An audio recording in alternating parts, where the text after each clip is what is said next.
Hi folks. Before we dive right in, I've got two quick notes here. Number one, if you're just watching this video to get a guide or a intro for a specific deck and how to beat it, I'm going to add chapter markers to this. They're going to have each individual deck. So if you're looking for that, you should be able to find it fairly quickly just looking at the chapters.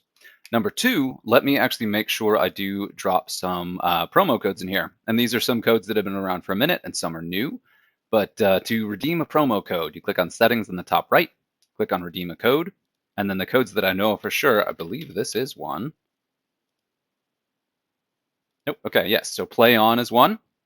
But the most important one you're going to want for this specific campaign is going to be skulls. That's a really, really good one to get chaos cards that should kind of help fill out your collection before doing the chaos campaign that's running right now, the one that I curated. And then next up, you definitely want fifth. That's a really good one for the 5th anniversary. You also will want white dwarf. And then I believe the last one I have on deck is Vanguard.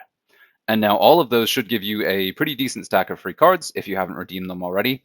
Hopefully that's a nice perk. So moving on, we'll go ahead and jump into the actual intro, assuming you're still with me.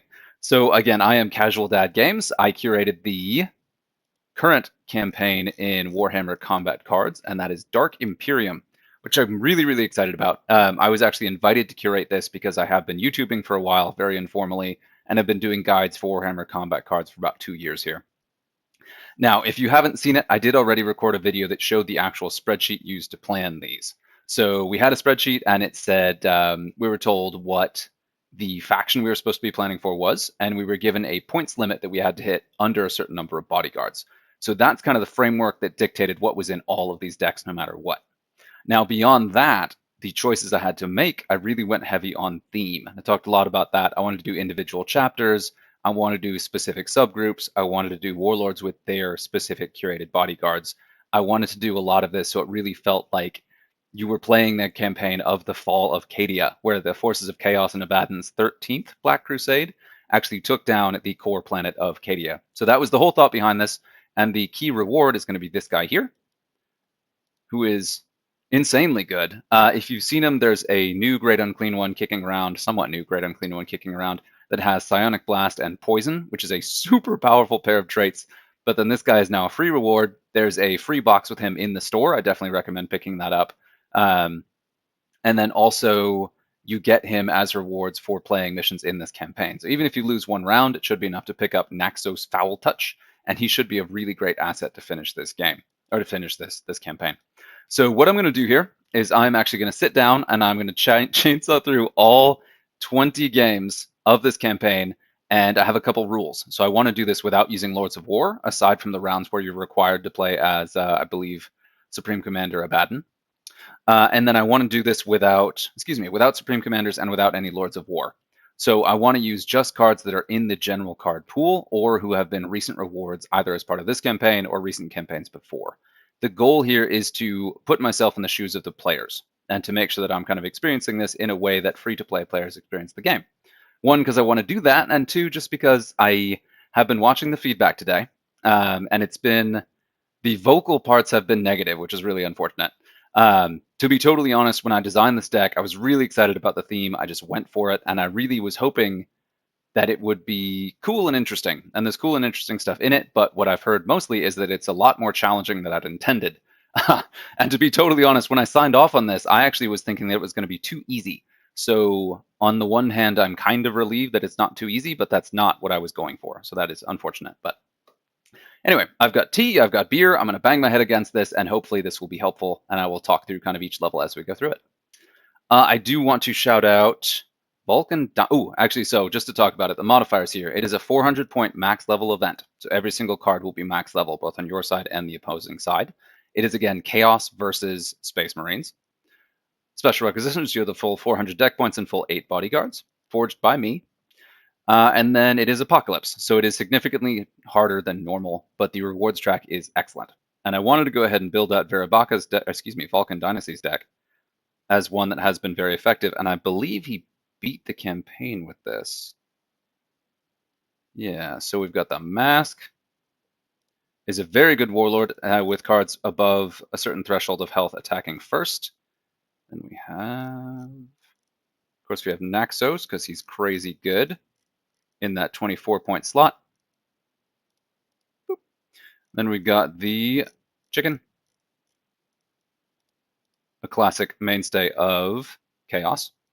And then the big guy, and this guy is still technically a Lord of War, but it's a more common one that most folks should have. That one's been kicking around for a while. And then we don't have the Great Unclean one. What else do we have? We have the Plague Burst Crawler, this guy. And this one also has a lot of Nurgle, so it's a lot of things that will give you the bonus to... So he is a Lord of War, so that is showing there, okay. So I will probably not be running that deck, but I did want to go ahead and show this one as one that is a very effective deck and has beaten the campaign. Looking in our 15 slot, we got this guy, and almost done. Yeah, and then we get the 40-point range. And this is actually a very heavy range deck, but it's got a lot of the things that are very good against Space Marines. And just to kind of talk to that while I'm working through this and talking about why this is a very powerful deck, some of the things that Chaos does very, very well are Poison, Psionic Blast, Fear, and Barrage. They've actually got decent ranged Barrage cards, particularly recently. They've gotten a few that really buff things up. Let's see, who's the other expensive thing? Okay, next thing is at 36. We got this guy. And they just generally have very good stats, and they have somewhat middling Warlord traits, with the exception being the guy that shoots first. So, all right, and I'm just missing one card, which is the 44-point Taunt, this guy right here. Okay, so this is a relatively common collection of cards. These are things that most players should have. Some obviously won't, but hopefully you have at least a majority of these cards. And to talk to it again, you've got double Psionic Blast, which will clear shields, clear fear cards. It'll clear out Acheran second lives. You've got Poison Barrage on this guy. Poison here. I believe this guy has, Outflank and Inspiring Presence. This guy has Taunt, a very high hit point taunt that can help kind of keep your key cards on the table for a little bit longer and keep them healthy enough that they are able to shoot back more for a couple more turns. Got your Medicae and your Outflank, which is a really great combination, especially to beat the Yarrick deck, which I understand has been giving people a lot of trouble. And then this one is Shields. Really high hit point Shields plus Big Gem Hunter is going to be an extremely powerful piece. And I believe this was a reward at some point fairly recently, so it's been around. Trying to think about what would sort of serve in places of these. Again, Psionic Blast very good, Regen very good, Medicae very good, Taunt very good, Poison excellent, particularly against Acheran and some of the other scarier cards out there. The ranged attackers also shooting first is a really powerful combo, so I'm going to definitely keep this one on deck.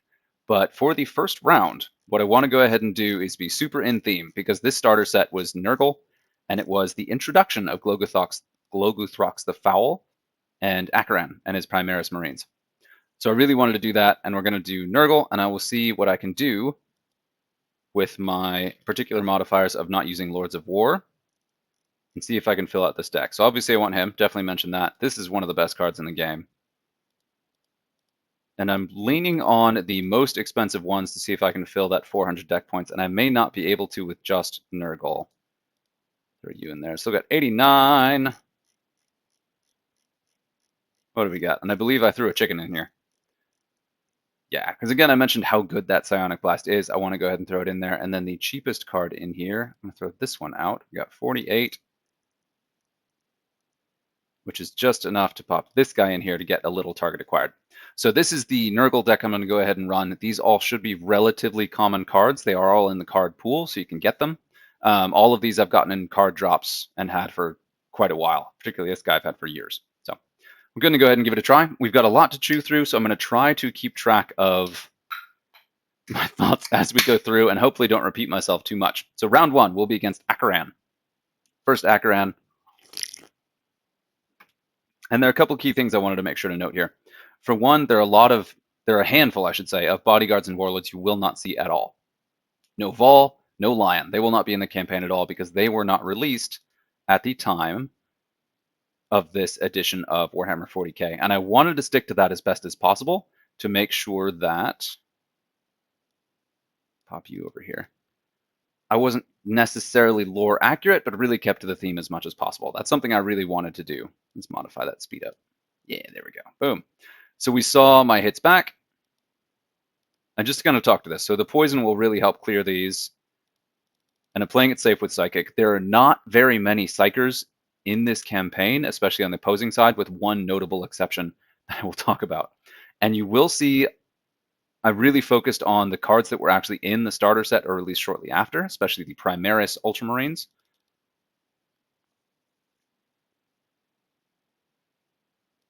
First loss, and you got hit by Glogothrox. You got Glogothrox. And you will see a little sort of sprinkling of Adeptus Mechanicus popping in here, because one of the main themes of this starter set in this campaign was it was when Belisarius Cawl worked with the Eldari. Ah, there he is. Hopefully that wasn't too nasty of a surprise. This is when Belisarius Cawl popped in and helped resurrect Guilliman. Guilliman.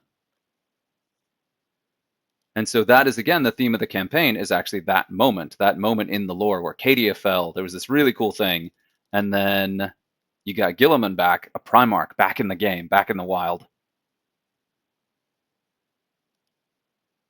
So we're doing just fine, but this is the first round, so I shouldn't be too proud of doing well here. I do want to keep an eye on this, and I will be playing more carefully in the future here. But you can really see how important that Psionic Blast and that Poison is. It's keeping the Medicae in check. It's doing extra damage when you need it. It is taking out those extra Acheran lives very, very quickly, especially with these three on the board. And if you happen to be lucky enough to have the Rodigus, who also is a larger version of this guy, you could swap this guy out and really just nuke entire boards. So this, again, is round one. This is supposed to be an easy one, but this deck should perform pretty well for quite a few of the opponents. Splat, splat, splat. Done. Round one done. Let's go. Next up, we have Tolmeron. No, excuse me. Next up, we have Creed, Ursarkar Creed, because this is the campaign that's supposed to match the Fall of Cadia, and Creed is the greatest defender of Cadia, who died in the 13th Black Crusade. So when you beat him, you can rest a little bit happier knowing that he died in the actual lore during this moment. Excuse me, that was extremely loud. I won't do that again. Okay, and we're going to keep on going through it. And again, like, I appreciate the feedback. One thing I did want to make sure to highlight is that we were not able to test these decks. So whenever someone curates these campaigns, which is a cool thing to be doing, they are actually doing it by filling out a spreadsheet. And you can check the individual cards, but it is extremely difficult to actually playtest these decks because you would have to have all of the cards in there, and you also would have to have a max level campaign or max level of those cards. Ooh, what are we going to feed you? And so the only one of these decks I was actually able to playtest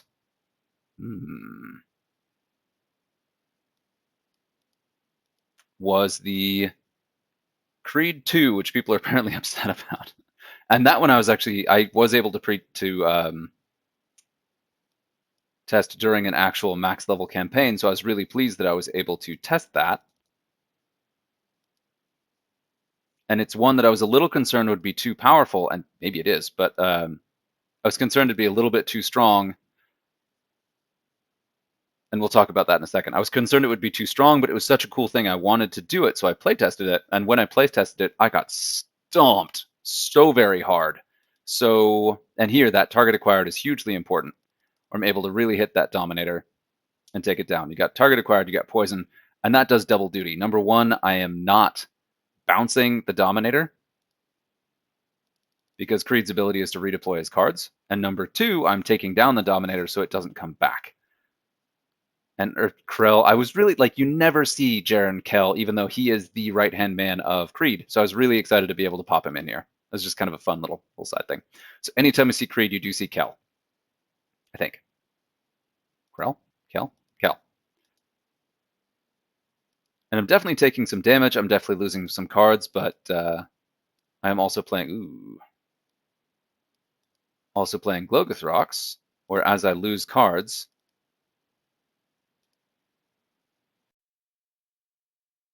yeah, what is that guy doing in there? Okay. That guy is not supposed to be in this deck. That is my bad. That is totally my bad. Ah, man, that's a real bummer because that definitely makes the deck just look totally random, which it is, of course, not.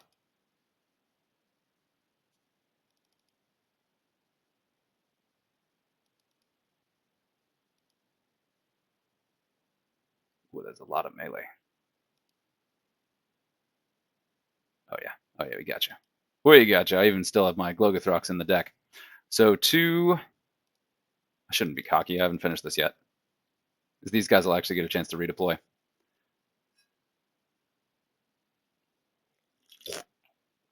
That said, Creed is poisoned, and so is the other bodyguard, actually. And then he also does basically no damage, so I'm not concerned about him beating Glogothrox. But this is closer than I would like already.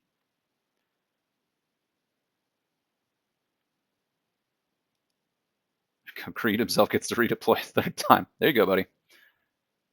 But yeah, and this is in no way, this is a max bonus, very thematic deck. This is in no way like a fine-tuned, how did I get that guy in there? That is just a rookie move. I am so sorry, everyone, for the random Outrider in there. That may have been intentional, but if I'd gone back and checked on that, I would not have made that call. All right, we're 2-0. Freezing up just a little bit. Our next match, rank 3, is Acheran II. And so this should be a really good deck against that, because again, Psionic Blast, Poison, Barrage, to really help clear out those shields and do that extra damage to opposing cards. And again, those are the real biggest strengths of Chaos, is again that Psionic Blast, that access to Poison. They also have Fear, which is really good. And then they just have some extremely heavy-hitting cards as well, even outside of the Lord of the War category. Nice. Number 3. Hopefully you're still with me, or maybe you're jumping around just watching the individual matches. Let me try it again. Quick note, you do want to make sure to pause on the deck selection screen, because there are some games where you will actually be forced to play as Abaddon the Despoiler, which is fun, the Supreme Commander version, so you can play as him even if you don't have him. But I heard several players say that they just clicked on next match because they're trying to grind through him without noticing that it had switched, and so they deployed just Supreme Commander Abaddon by himself, which obviously didn't go well. So...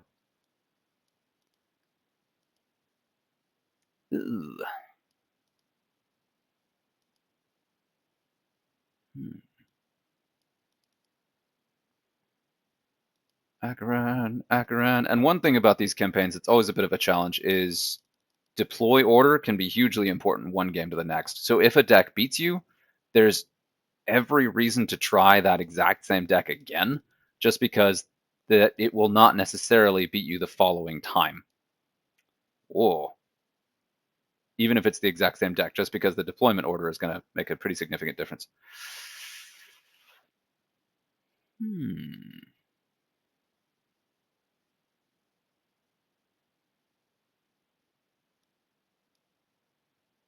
Still 5 in there. We'll keep that guy in here.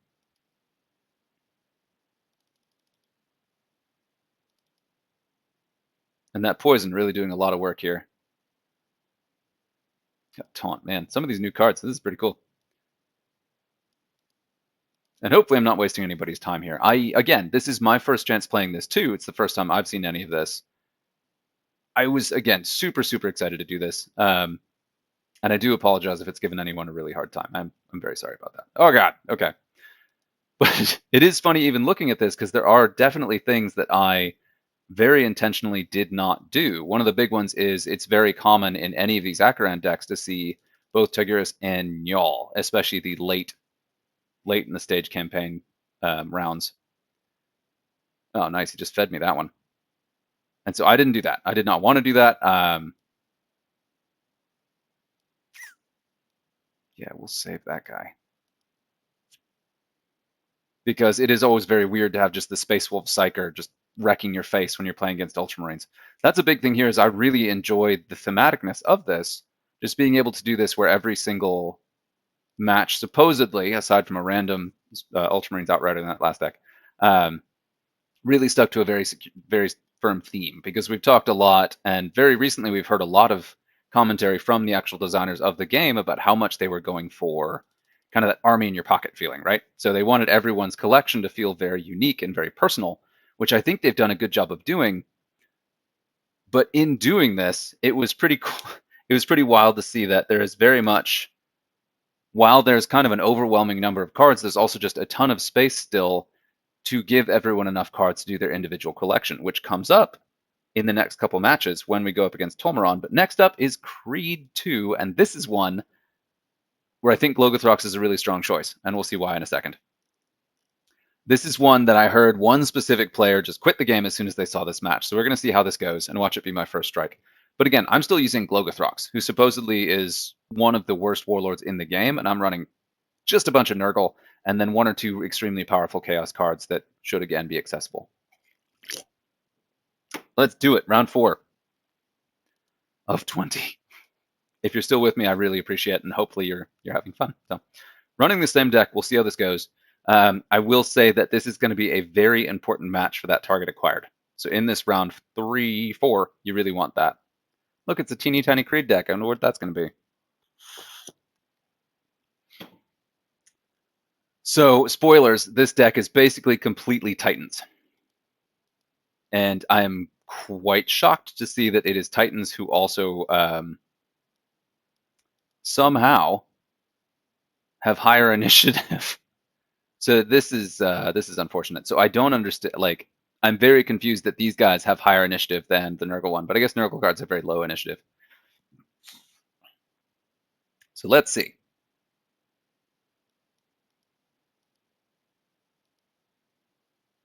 Just kill them outright. All right.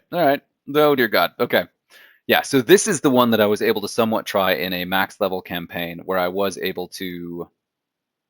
You're doing the Inspiring Presence. I want you to die.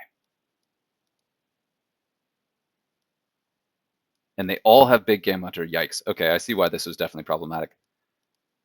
But yeah, this is the one that I tried out in a max level PvP campaign, and I just got completely destroyed. So I actually felt kind of okay running this because of that. And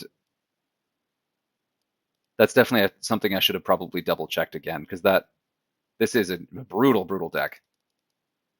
Especially if people are running Lords of War. And they're going to redeploy because Creed. Ugh.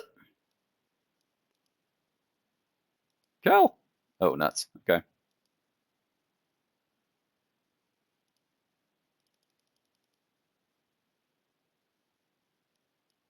All right. That's a lot scarier than I thought.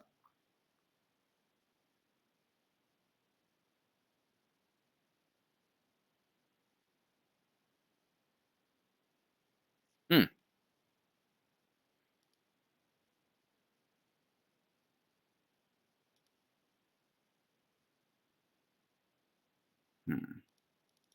Okay. And what is funny is, again, this is the one that I was actually able to playtest, and obviously did not do a good enough job. Okay, we're gonna try that again. So that's one strike. Oh, folks, I'm so sorry. So what's in that deck? We have 3 big game hunters. I can blow as much plasma as I need to do this experimentation for you guys. So we have 3 big game hunters. So if we can, we want to go without. Let's see what we got. So again, no Lord of War.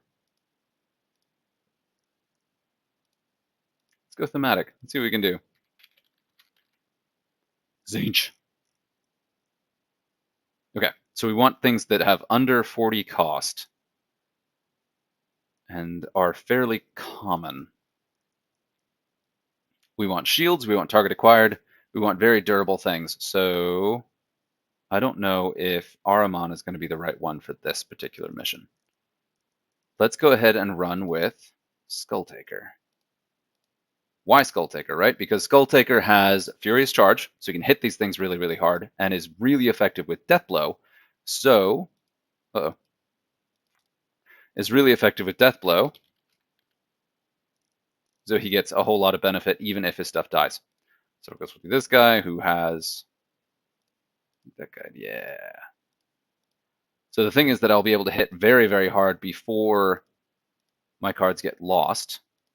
And several of these extremely hard hitting cards are under 40 points.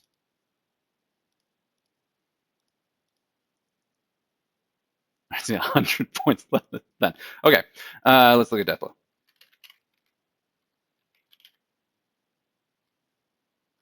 So I'll search by traits. And I'm just kind of building through this. Hopefully I'm not taking too long doing this. Looking for Deathblow and Furious Charge. Yeah, those aren't going to work. Oh, he's Furious Charge and Deathblow. That's nice. Okay, who is my cheapest cards? Those ones. So we have outside of the Lord of War.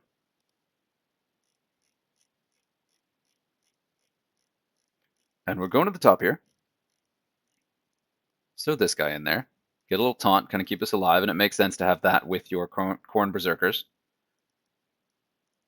And we've still got 75. We'll throw you in here again. Well, let's keep it Nurgly. That is probably a massive mistake. No, we want to hit these guys really hard and keep them busy. Big Game Hunter's very good. I don't have any target acquired in here, so we'll go ahead and throw this guy back.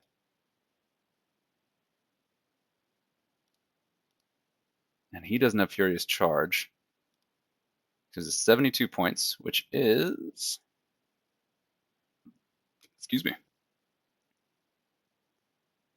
Throw in this guy. He'll have max level Fear.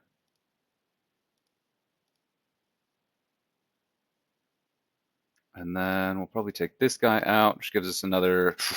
We definitely end up vulnerable to Big Game Hunter. We'll do this guy in here. Okay, let's see how this goes. 1 strike in. And the Land Raider is really helpful here. I believe you get the Land Raider for free with the Skulls promo code. So hopefully anybody watching this who caught that part is actually able to get that. Because that can be a really key piece. You can just feed that to whoever gets hit with the target acquired. Oh, okay, you're going to feed me that? That's actually really unfortunate because I don't know where the big stuff is going to drop. There's one. 101, so even with Big Game Hunter, I will survive that. Let's give it a try. And this deck is enough faster that I am not actually taking... he's not hitting me first. So 101, if he does melee, he actually will... Yeah, let's kill Cawl. Yep, there it goes. Did not kill my... 45, dang, you got expensive, buddy. So even if they kill that, they're going to take a bunch of damage back. Oh, perfect. Well, that's perfect. Nuts. That's a lot of hit points, y'all. Okay. Which one needs to die? And this is what really sucks about this is I actually got special permission to run this deck this way. And I regret it. I do.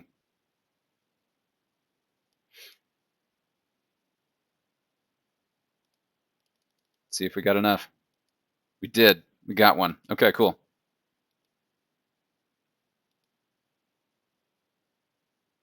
And the thing about this is all I need to do is kill Creed himself. And now Creed will be on the table. I should have no problem taking him out.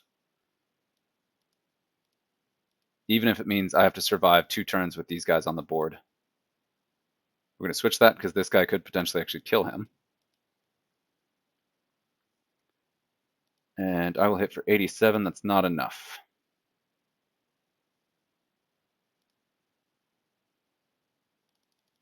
Let's give it a try. Joe's ranged. Boom. Okay. Woo! There it is. Skull Taker. 1 strike down. Now next up is going to be Voldus, and if I'm not mistaken, this is the 5th round, so I should be forced to run Supreme Commander Abaddon the Despoiler. And this again is against Voldus, and it's all Grey Knights, so it's very much Psychic heavy. So this would be a really good one to bring a lot of Poison Psychers. And now here I got to check and see what happens when I click on Continue the Fight and see if it does do the next thing.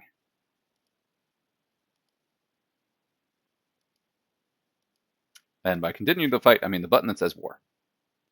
And we're having a little bit of lag spike. Okay. But yeah, I mean, obviously this is a very challenging campaign. And again, hey, we got Abaddon. All right, cool. Okay, again, we got the rule. This is Abaddon, so let's go ahead and go with Black Legion. See what I got. And now, a couple key things with Supreme Commander Abaddon. One of the really key things you want is you want to make sure that all of your cards have the same ready type.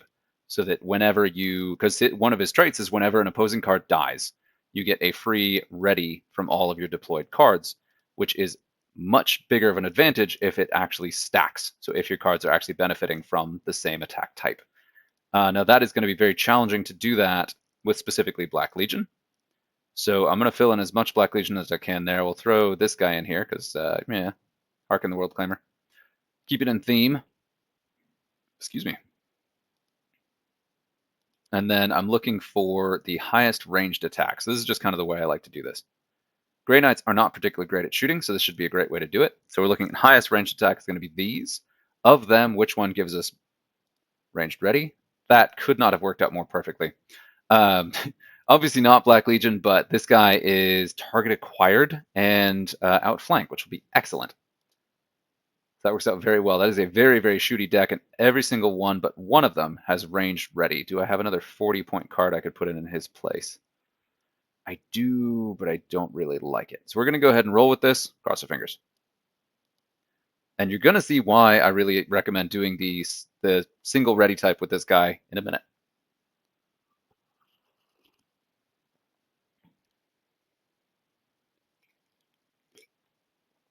Grand Master Voldus. And this again is one where you see Voldus all the time in these campaigns, but usually if you see Voldus, he's with like a bunch of random Ultramarines that don't make sense. Oh, I got a Sisters of Battle. Okay, yeah, all right. And some of this, one thing that is a little bit unfortunate is that I did have to... Ooh, I am shooting first. Let's go ahead and kill whatever's in the middle. Oh, nuts. Okay. It's a very unfortunate... Yeah, let's just kill everything. You did have to fill up to the points, right? So even if I used every single possible Grey Knight in the game, there was still a handful of slots that were not Grey Knights. So I ended up... And again, I had to keep it in the right number of bodyguards. So... And you can see those readies stacking up. Every time I kill something, it's readying like crazy over here. And I'm debuffing his ranged. So if he decides to shoot me back, it will be unfortunate. Ooh, man, I didn't expect that guy to die first. See the power of that precision shot. 500 damage. Wow, okay. Ready, ready, ready, ready, ready, ready. And you got the outflankers in there, kind of keeping these guys in check. Excuse me. So I haven't explained this yet, but just in case you're not familiar with Supreme Commander Abaddon. So the number one thing is whenever you get a kill or when an opposing card dies, whether it's from poison or whatever, every single one of your friendly deployed cards readies, as you're seeing. And then also at the start of every turn, at the start of each of your turns, 2 of your cards at random get a 20% buff to their attack stats, which is awesome. And then the third unlucky fool gets minus 10% to hit points. So you are actually taking damage to yourself, but such is the price of working with the Forces of Chaos. And I took some casualties there, but not as many as I expected, actually. Let's see, you hit enough? 46, 45, bam. Cheap card for the win. And now again, so I'm trying to do this without Supreme Commanders and without Lords of War. I know that you're not going to have every single card that I'm using here. There's really nothing I can do about that because collections are so personal. Oh no.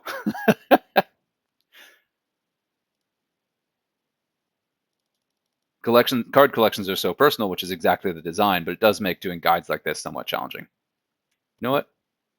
We got max level fear. Bring down Voldus. Leading from the front like you do, Abaddon.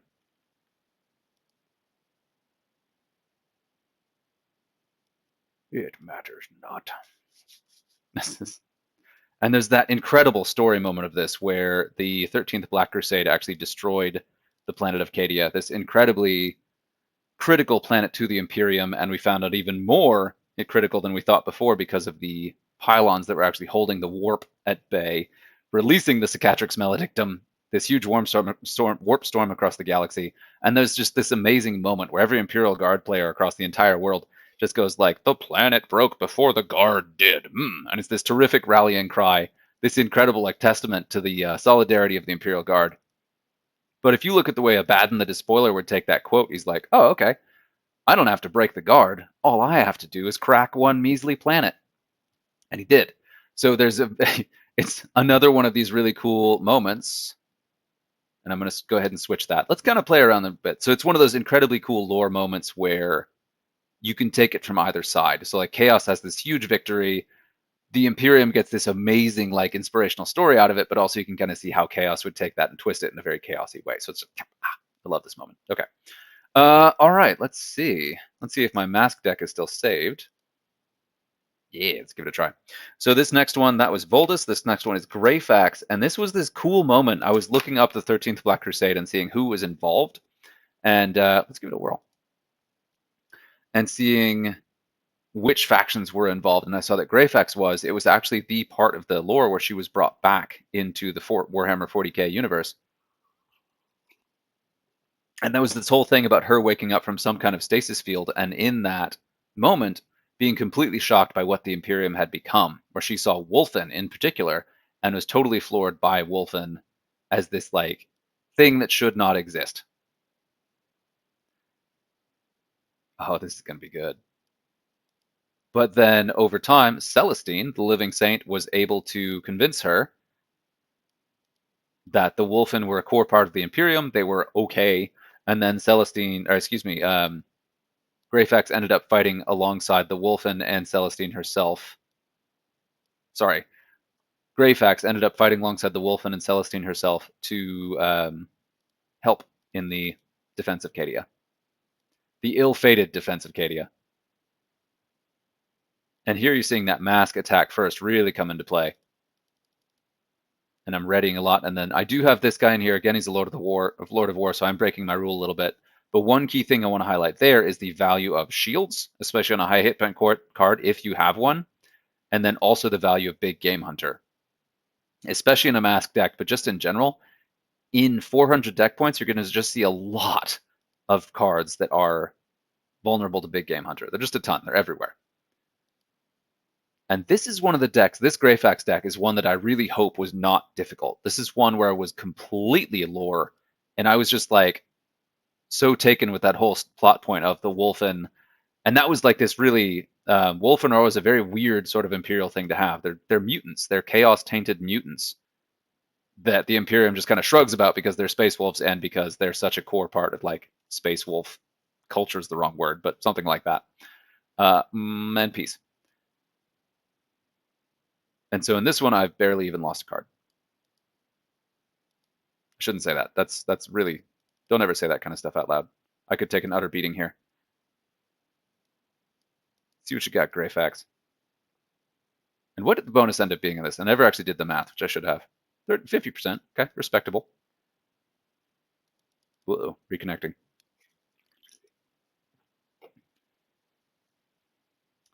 Reconnecting. And then, so talking about the connection issues, there's been a lot of that. A lot of talk of that from the Warhammer Combat Cards folks. There's some really promising stuff where they found some core issue behind server instability because of the crashes from the start of the 5th anniversary, which the crashes at the start of the 5th anniversary are a bummer, but that they found a core issue that's been lingering for a long time and are in the process of fixing it, that's promising. So, yeah. All right, so that was pure lore. That should have been a really easy deck. That is the way that I designed that. Hopefully that Greyfax match is not hard. And unfortunately, it's one of those where only someone who's like following the lore very closely will be at all excited about what's in that. Otherwise, it looks very random. So hopefully people watch this, people hear about it. Hopefully. It was a very cool story moment. That is one of the decks I was the most like, yeah, this is weird, but we tried it because I thought it was such a cool moment. Next up, we have Tolmeron, and Tolmeron is a scary customer. Oh yeah, we got that guy. And Lieutenant Tolmeron, just for those who are not familiar, he every time you deploy a new card, every one of your cards that is on the table already gets a bonus to its base attack stat, a pretty significant bonus to its ranged attack stat. Excuse me. And we're actually going to go ahead and play around with this. I'm going to use Mask, but I'm going to go Slaanesh. And here we're going to play oh yeah. And then we're going to have to close that out because that is nowhere near enough points. And we're looking for our top ranged attackers. Boop. So we choose the attack stat, and then we flip this from lowest first to highest first. So that puts our heaviest hitters right at the top. Yeah, let's shoot first with that thing. That is an old card. That's been in the game for a really long time. Hopefully everyone watching this has at least level 1 of most of these cards, or if not, has something equivalent. Oh, we'll throw you in there, and then we will actually swap this guy out for this guy. Ooh, too much. 54, huh? Throw a little more Nurgle in there. And this, again, is one that was a recent reward, so I'm hoping that most everyone watching this has this guy. We're going pretty heavy on the melee, so we'll move that into another 30. Yeah, there we go. A little more Nurgle. A little more Nurgle. Since this is the starter set that included the Nurgle Marines. That included the push-fit plastic Nurgle Marines that are just so cool. One thing I did not mention is I am actually accompanied by my personal little totem, which is my own Glugithrox the Foul. See if I can get him in the little light there. Yeah. I painted him in Wordbearer's colors. He's just my Nurgle Chaos Lord. But it's such a cool model, and it's so much fun painting that guy. Okay, so right off the bat, this is Tolmeron. Why is there an Imperial Fist in there? Why are there a bunch of Imperial Fists in there? Because one of the things I was looking for in theme is trying to make sure that all of the possible chapters were represented, including those that are a little bit more obscure, but are very famous and popular. One of the biggest ones that I immediately jumped to when I saw that it was on the list of defenders of Cadia was the Howling Griffins. So you will see a dramatic mix of bright yellow and bright red in this deck, and I am really desperately hoping that at least one person plays this campaign who is a huge fan of the Howling Griffins and is excited for the shout-out. Because one thing I was really going for is taking those sort of not exactly lesser-known, we'll call it lesser-known, lesser-known chapters and giving them a chance to shine in the spotlight. And the Imperial Fists are one that's so close to having like a fieldable full deck, but they're just not quite there. And he's still shooting first. Is it my turn? It is my turn. He's not shooting first. Well. Ooh. Yeah, we'll do it. And the Imperial Fists are just...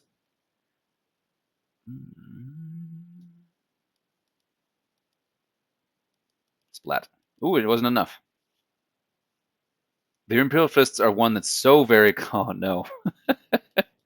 So very close to actually having a fieldable complete deck of just Imperial Fists. And just that banana yellow is such an experience that I was really excited to be able to put them as much as possible in here. Now, obviously, I couldn't do all Imperial Fists because the cards just aren't there.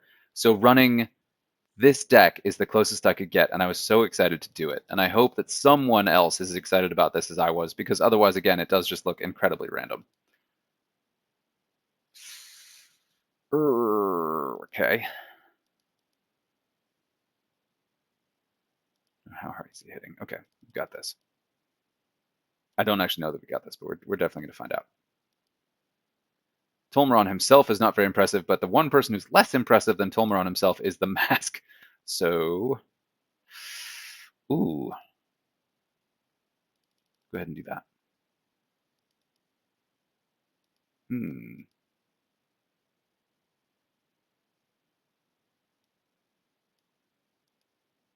Okay.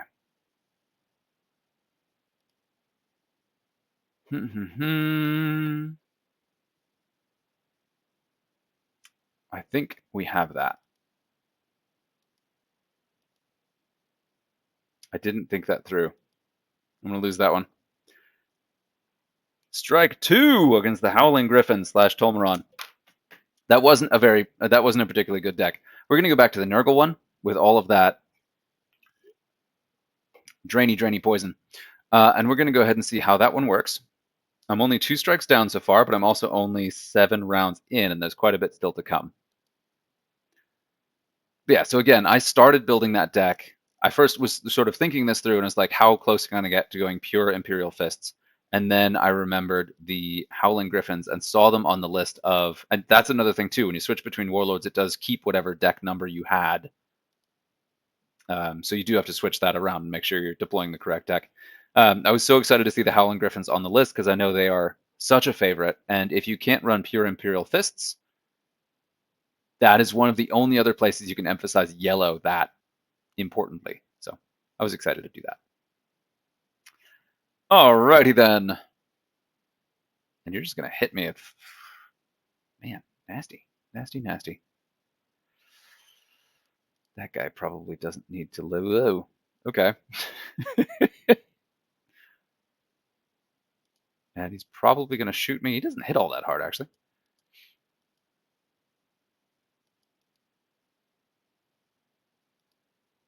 I say that. He doesn't hit all that hard, and then... Yeah, so again, heavy Psyker, heavy poison.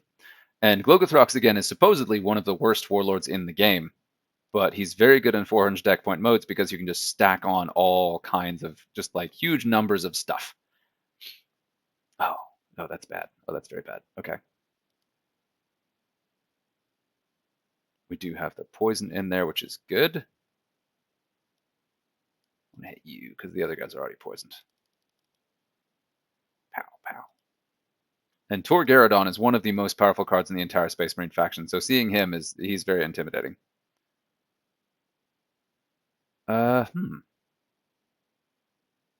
Still has 7 cards in deck. Wow. I'm seeing why this one is a little bit unfortunate too.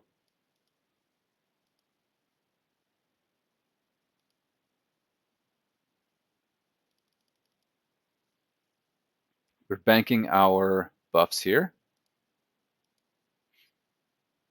And Tor is over here just banking those buffs to his ranged attack stat, which is also a great big bummer. So let's go ahead and take him out. Now, one thing this deck doesn't have that would really go a long way is Taunt.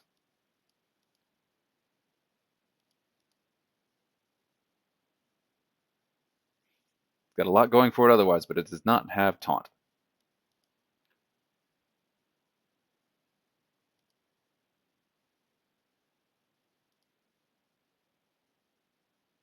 Yeah, the one we want to keep alive is my boy on the right. Give him a chance to regen a bit. Cawl. Oh, that thing. Okay. I do definitely see how this deck is a scary one.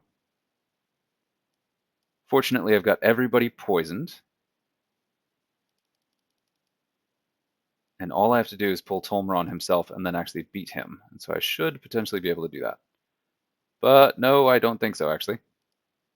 Oof. Oof. Okay. This is another one I'm going to have to apologize for. This is dramatically scarier than I had anticipated. Okay.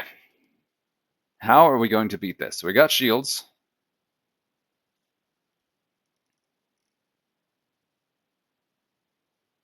Excuse me. Let's see. We've got shields. We have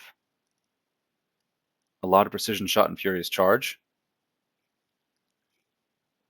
We have very good melee, a significantly better melee than I actually had planned. So first, recharge.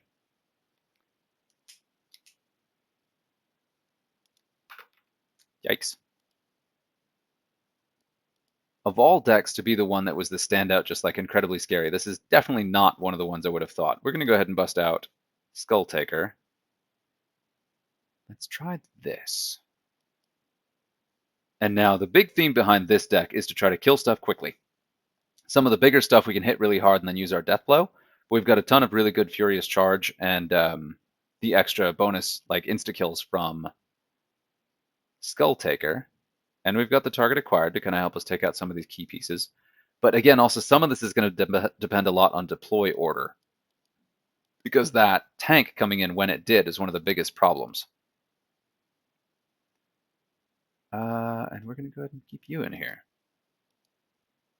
Okay, good. I was really worried he was going to... Oh, nice. I was really worried he was going to go ahead and deploy something else and move that. All right, so there we go. So extremely aggressive. Skull Taker is a very, very powerful warlord. Surprisingly so, I think very underrated.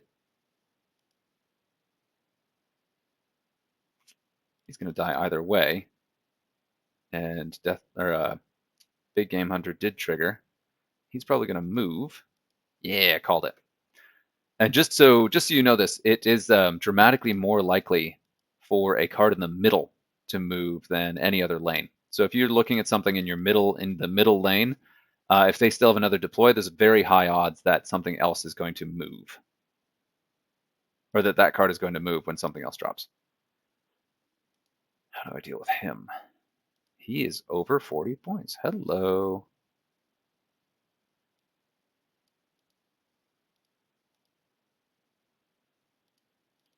And really, I did that melee to try to clear some shields. This thing has Big Game Hunter? God, that is a weird card.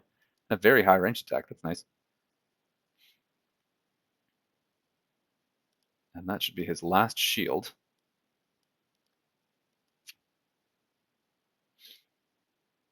Let's do some damage to Tor. Got to bring him down. Got to bring him down.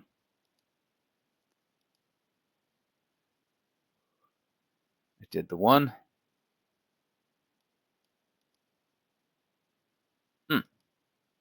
That's unfortunate.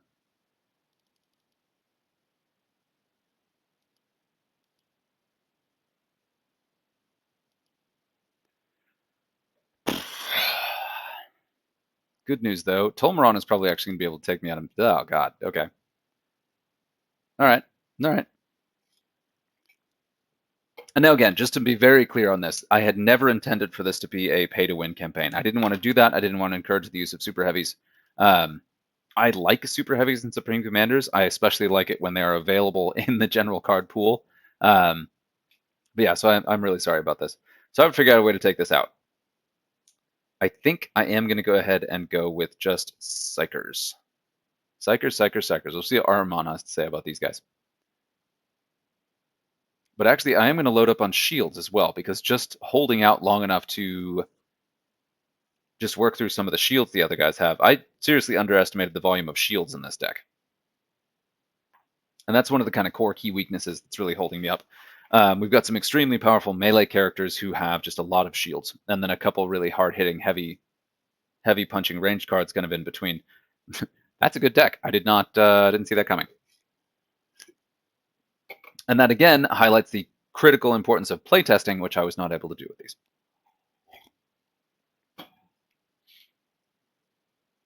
We're just gonna have to wait this one out. In addition to my Glogothox the Foul over here. Again. Beep, beep, beep. Very proud of that guy. He came out really good. Looks great on the tabletop. I also have my Greater Possessed, just for fun, even though these are from a different box set. And then my Lord of Possession. Master Possession.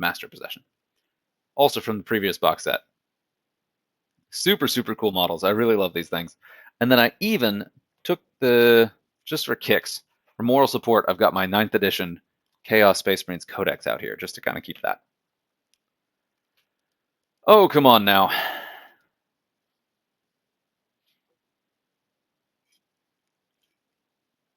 I may have to take a break here and then go ahead and do the next part of this as a separate video, because if this is not loading, I may have to just wait. So, okay, we're going to go ahead and take a break. See you in a second.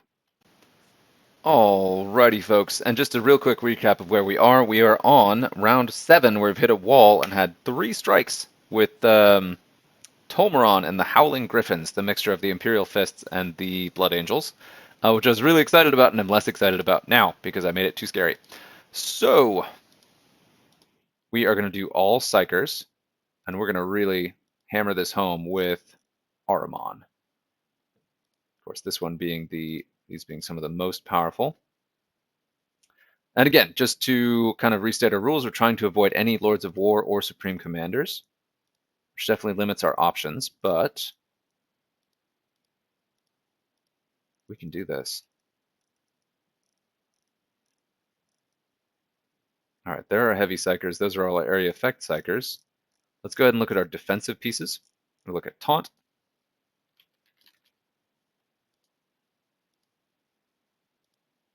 You cannot do by traits. I already did that earlier. Taunt.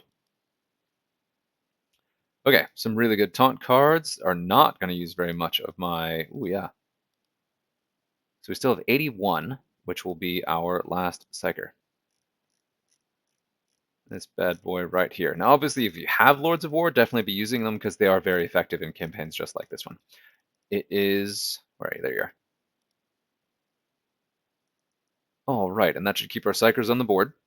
We've got Ahriman, who's going to be both a offensive and defensive extra damage. We've got a bunch of cards in here that are decently high cost, but not vulnerable to Big Game Hunter.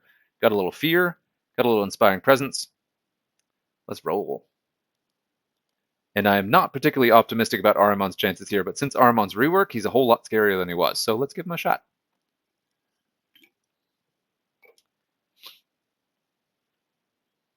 And I think there were a few cards in this deck that I was prioritizing taking down a little bit too quickly, and others that I should have been taking down a little bit more aggressively. Like Tor Garradon doesn't have a ranged attack. Not Tor Garradon, the other guy.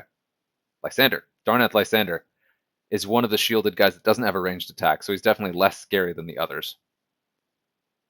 Oh, yeah, there we go.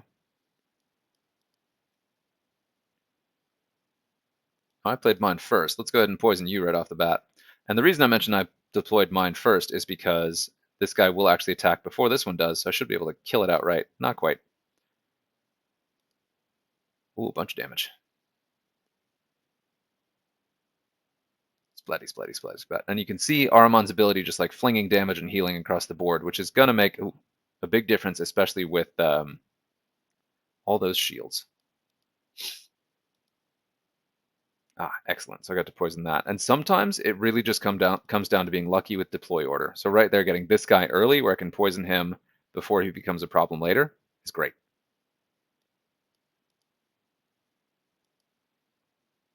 Splatty, splatty, splatty, splat. We're going to get you. We're going to get you, Cawl. Oh, God. Okay, I didn't consider that either, what it means to put Belisarius Cawl in a big Tolmeron deck. I did not fully grasp what that would mean for his melee attack, or his ranged attack, excuse me. That was key. Nice, okay.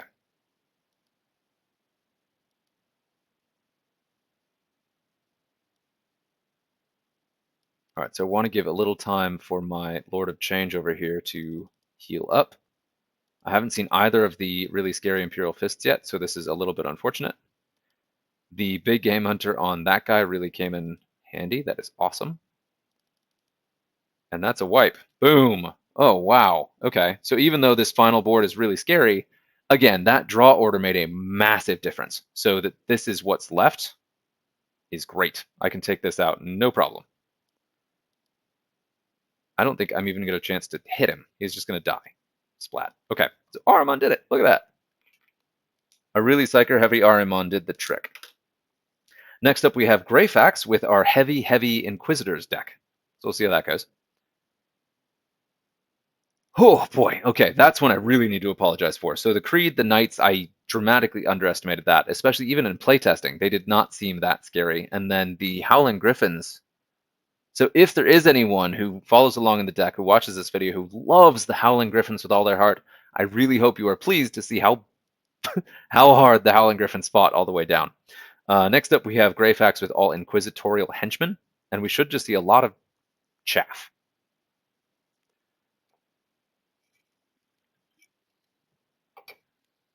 But there's other stuff in there that's going to fill it out because it can't be just chaff. So we're going to see how this goes.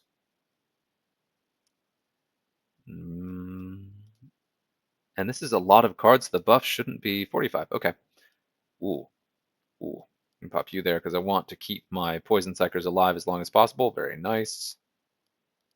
But I also need to chainsaw through these guys because these Greyfax cards are going to have a bunch of hit points. Oh, that was a weird call.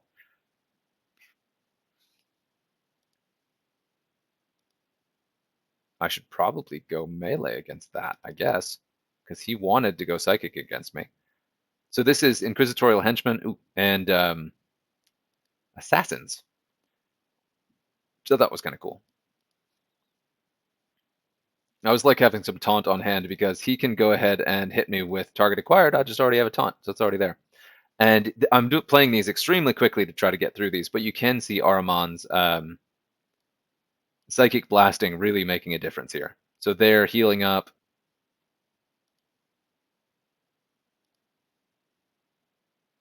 Yeah, I don't have a bonus to lose. Doing some healing, doing some damage.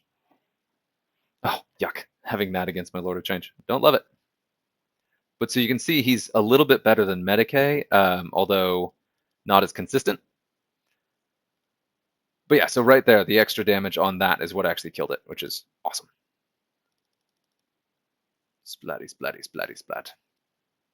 Tons of psychic damage, plus the little extra hits here and there. Ooh, oh god, that's all the target acquired. Okay, that was unfortunate. Yeah. How is this gonna go? God, I really. That's a scary enough melee buff that I absolutely do not want to put Ahriman on the table before Greyfax. Okay, this should be pretty easy to cut through at least one of these guys. I say that. Jesus, that is a lot of damage, buddy. is the problem is that if Greyfax gets on the board with that big of a melee buff, which she will right now, she may be able, quite certainly should be able to one-shot Ahriman. Yeah, okay. Ugh, there's another strike. Okay. Okay.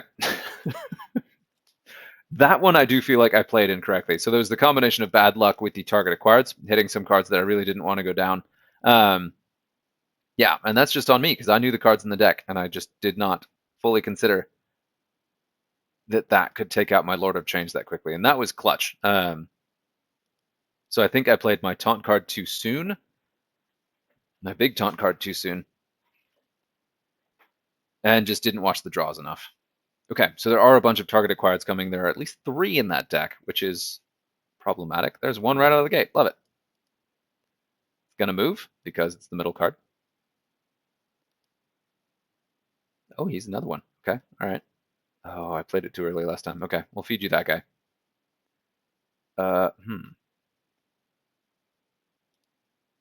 This is a pretty low attack, so we'll go ahead and do that. That will give my Lord of Change a little time to regen. Yeah, that was a decidedly unimpressive attack. Sweet. Okay, so we blew 2 of his targeted cards and should comfortably take out all 3 of those guys. Nice. Okay, it's better. Giant bummer having this target acquired right on top of my Lord of Change again. Let's see.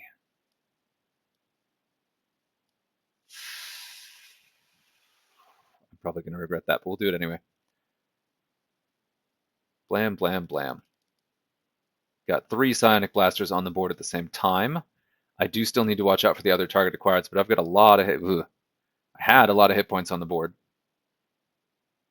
Oh man, nice. Is that one? And that one. Sweet. Okay.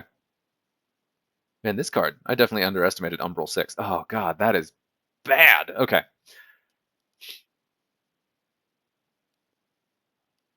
Could be worse, but not by much.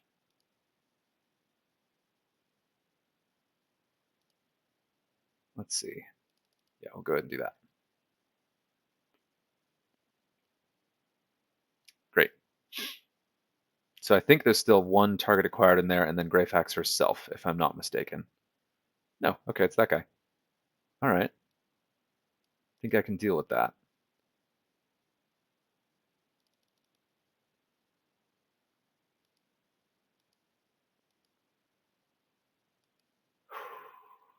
Let's see.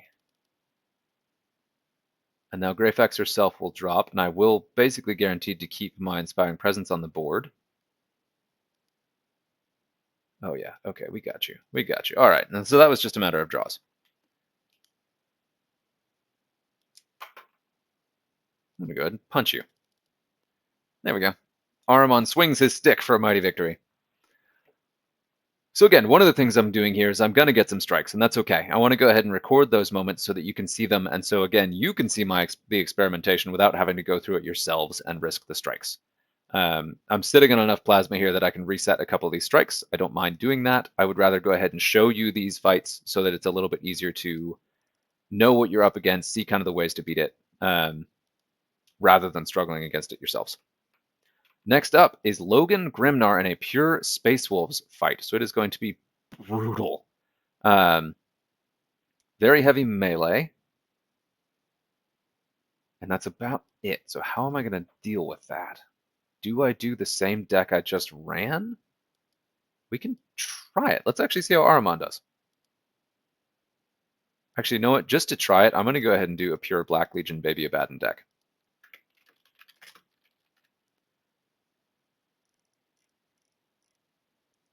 Baby Abaddon in the deep blue sea, swim so fast. I'm sorry. Sorry, I don't know what I was doing. So this is Abaddon the Despoiler. And we've got a little bit of Big Game Hunter. We got 40 points left. This guy's Black Legion. Nice. Nice. Okay. Throw him in there, and then got a 38.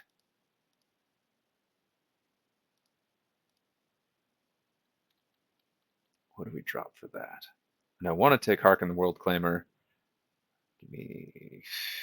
I guess you? Really? That's a bummer. Okay. Yeah, that is... Yeah, okay. That makes sense. Although I am sad to lose my Inspiring Presence. 0 bonus on this. I don't recommend that, but that's okay.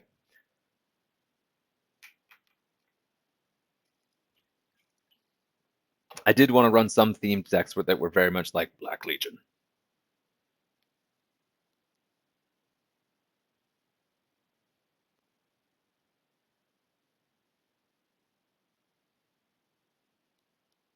And of course, we've got the Blood Claw. Ooh, yeah, there you are. He is going first. Ooh. Ooh, that's right. I forgot about that guy. Cool. He's almost certainly going to hit me with melee. Let's take you down, Bjorn.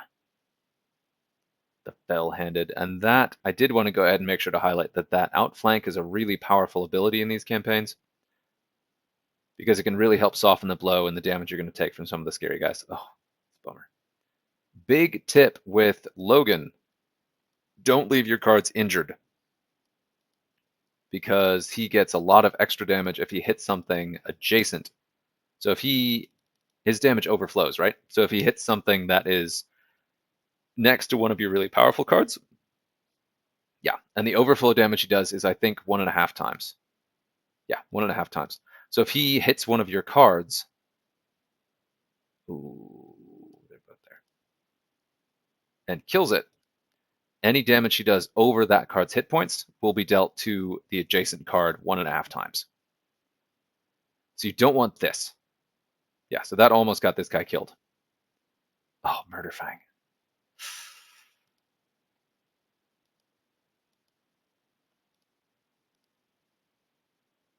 Okay. How much is that guy going to hit me? Do I have a melee debuff? I do. Awesome. Okay, that may keep me alive. Nice. Nice, nice, nice. Okay. See if I have enough to do this. Probably do with that barrage. Yeah, okay. I'm still sitting on remarkably few cards, but Abaddon the Despoiler himself is in a decent spot to go toe-to-toe with Logan. I think. I hope. He's got that max level fear. He doesn't have Furious Charge anymore. Scheisse. That's right. I was thinking he did.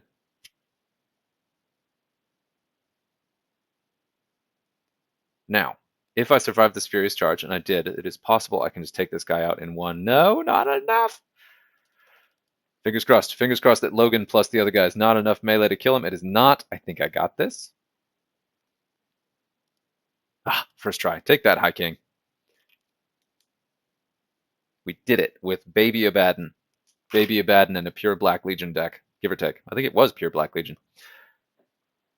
So not in any way a finely tuned or particularly effective deck. Okay. And now I'm getting the bonus. So this is enough matches that, and I've got some resets, but if you go all the way through the campaign, you should clear this and get the max level rewards for this guy.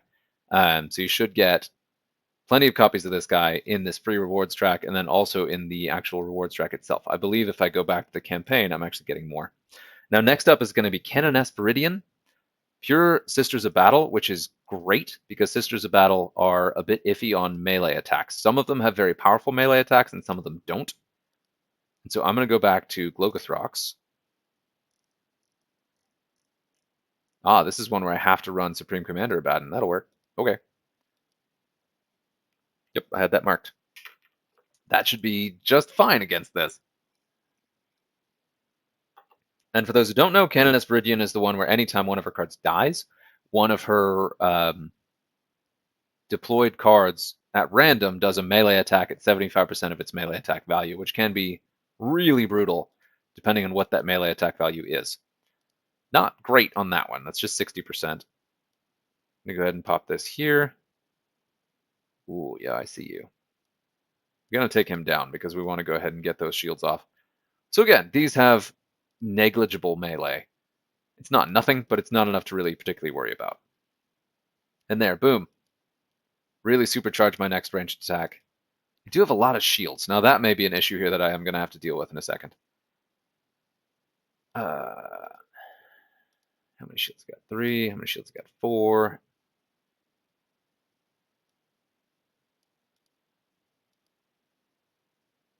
Ooh, nice. Okay. We got that giant attack buff, so I should punch some damage through these shields. Ooh, ouch. Yeah, punch a little bit.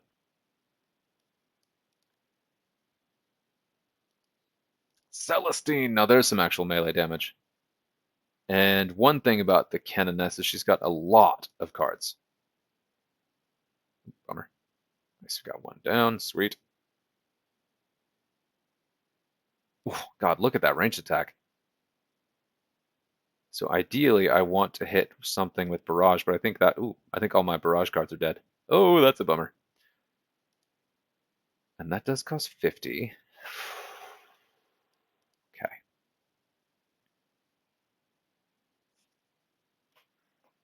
Oh, yeah, great. I just put Harken the World Claimer across from a big game hunter.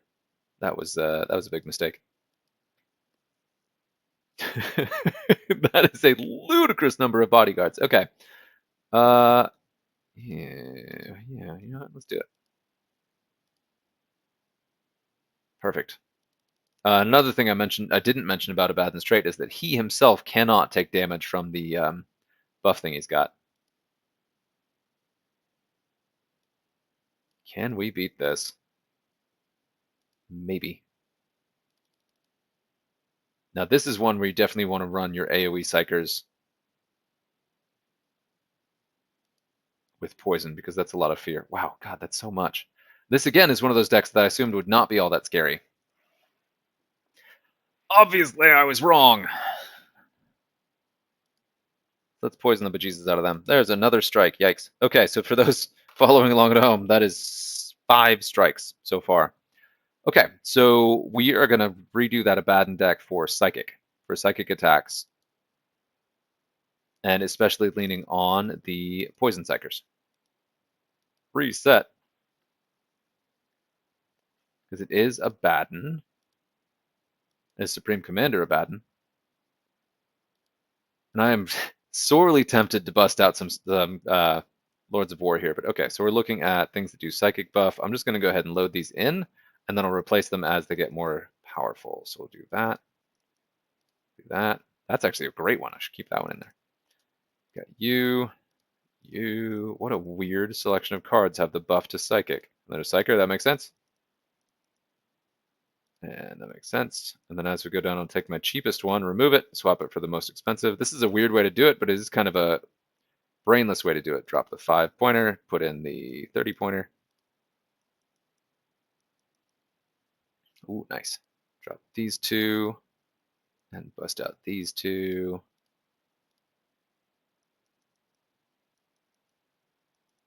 Oh, awesome. And again, we just keep taking the cheapest and replacing it with the most expensive. That's a way to get our points up there. And I'm going to reshuffle this at the end. But again, that ready type is hugely important for Supreme Commander Abaddon, because it gives you the most possible benefit out of your deck. Okay. Now, I want to drop this guy for the Poison Psyker.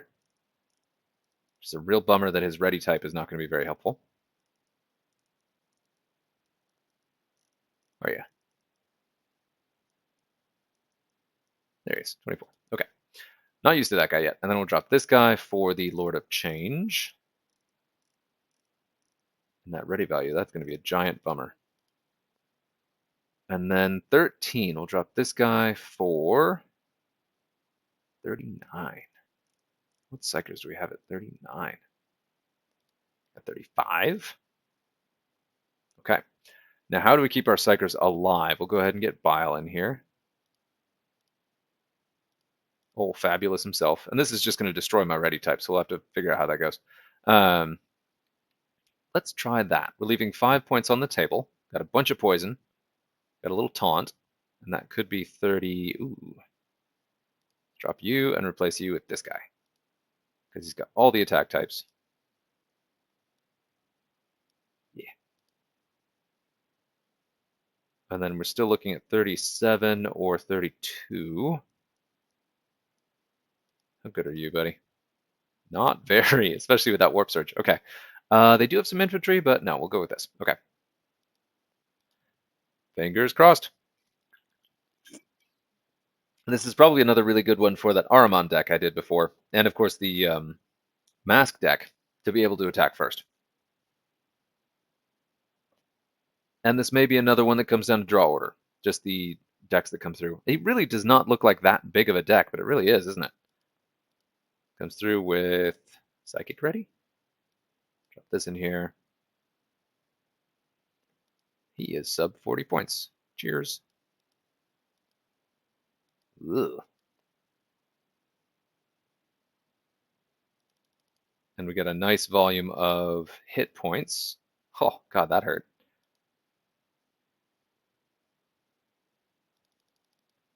Nice. All right. So far going quite well. Took down 2 key cards in record time. Ugh. Oh, good. He did range. A melee attack there would have been a big problem. And now here, I want to go ahead and be sure to poison that. Because it's really hard to get the damage through on that.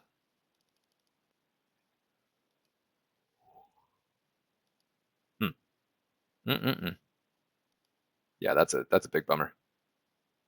Excuse me. Now we're getting through these. He's got taunt, I've got taunt. We're going to go ahead and give... Oh, no! Supreme Commander Abaddon always reminds you of the cost of consorting with Chaos.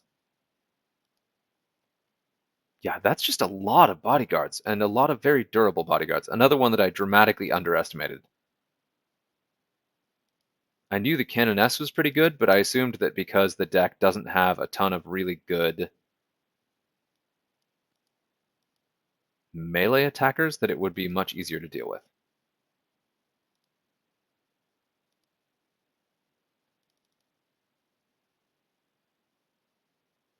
Maxed out melee attack. Oh man, what can I punch straight through with that? Oh, it's so much range. I do still have 1 card in the deck, which is kind of great. And I do still have my extremely hard-hitting Supreme Commander in there. I'm probably going to regret that. Ooh, I do regret it. I regret it already. Okay, man, one short to be able to punch straight through the Canoness herself.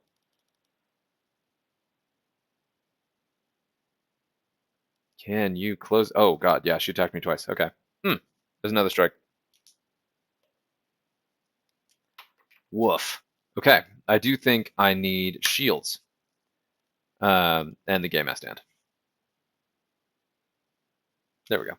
So a key thing there is I need a little bit more defense because they just are hitting so much. They're just doing so many free attacks. Even if their melee sucks, they still are getting a bunch of bonus attacks to the point where that's a big, big problem. Now, I'm glad I didn't include any super heavies in the Viridian deck, but at the same time, I'm not glad because that would at least have meant the volume of cards was a little bit shorter and the game was shorter.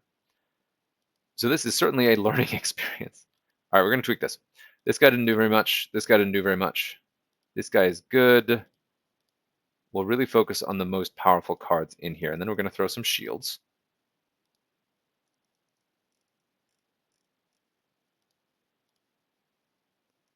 What do I have in the shielded category? And again, it has to be stuff that most players will have. I really... that guy, of course, will make this dramatically easier, but I don't want to fall back on that. Okay. And then we probably need a little bit more fear. So we can go with fear, because that's another way to reduce the incoming damage, even if it's not... You can put fear on any bodyguard, and then any bonus attacks that bodyguard gets will be less effective. Oh, yeah, let's use this guy. Oh, yeah. New cards. Or this guy, let's see. He has fear and regen. Ooh, that's nice too. And it looks like I'm actually moving towards a melee buff. So both of these guys are good calls. And then I need to drop someone for a 60-something. So drop him for this guy. I do have a bunch of ranged. And I can drop someone else for something else. So if, what's funny is I kind of want to drop this guy, but that'll remove one of my 2 shields. Let's see what we have at 26. Oh god, he's so good. Okay, we'll throw you in there. Incredibly durable, and if they keep attacking with melee, Lucius is going to really help polish that. So I added shields, bunch of fear cards, and then also a little bit more ranged. Did I take out all the poison? I hope I didn't take out all the poison. I think I may have accidentally taken out all the poison. We'll see how that goes. I did take out all the taunt. That's going to hurt.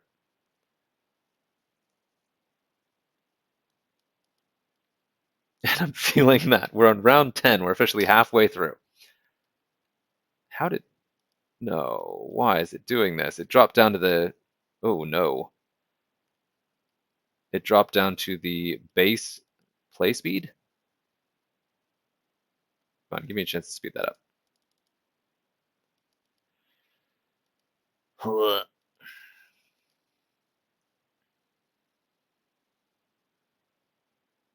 my god. The game speed modifier, I do think that they added a slow motion version because the game definitely was not this slow. But even without this, like even if you wind back the play speed down at all, now that they've added the faster modes, you feel that. You feel it immediately.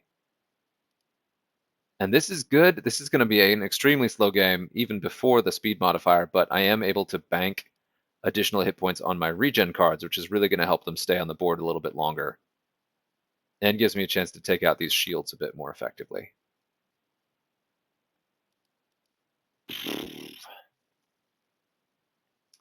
Oh, I can feel my brain turning to mush. I can just feel it right now.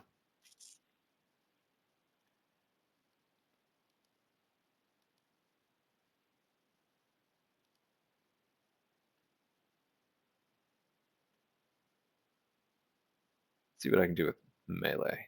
It's a very high melee buff. Let's do it. Build up some psychic. Nice.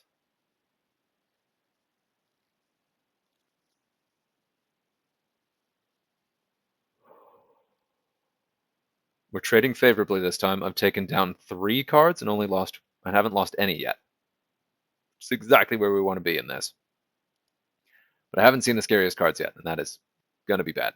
And also, fear on my Lord of Change is a big problem. Well, that's going to hurt.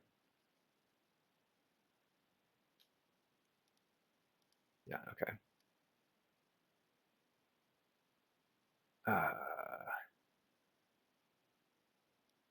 And now we're putting our shielded card all the way on the right because that is the place that's most likely to get hit with bonus attacks. So that he'll be absorbing the maximum amount of damage. Now you could put a shielded card in front of a target acquired card, of course, or put it across from one of the hardest hitting opposing cards, or just kind of a standard piece like this, where he's not getting maybe the most benefit out of those shields, but he'll be able to soak the most bonus attacks on that flank. As long as he doesn't keep getting nailed with those. Price of the Dark Gods favor things. Yeah, significantly more durable deck. This is holding up a lot better. You want to protect your Lord of Change. Oh man, that fear, you thing of beauty. God, this guy's durable. Okay, great piece. Glad I threw him in there. Don't do it. Don't. I knew it was coming, which means that the death blow may actually take out half of my board. I still have 5 cards in the deck, which is really good. But I don't know if it's quite enough. We'll see. Want to keep stuff alive. Want to make sure we're taking stuff down. Cranon the Relentless. This is a great combination of abilities, by the way. That really heavy melee plus the Inspiring Presence and Fear. Beautiful. Also, one of the coolest models ever to come out of Warhammer 40k. Look at this thing. Look at this thing. And this is one of the first like snap fit kits. He's a pretty old model at this point, and it's still just absolutely incredible. Big melee buff. Big melee buff. Come on, make her attack. She has like crappy melee. Excellent. 24. Nice. I'll take it.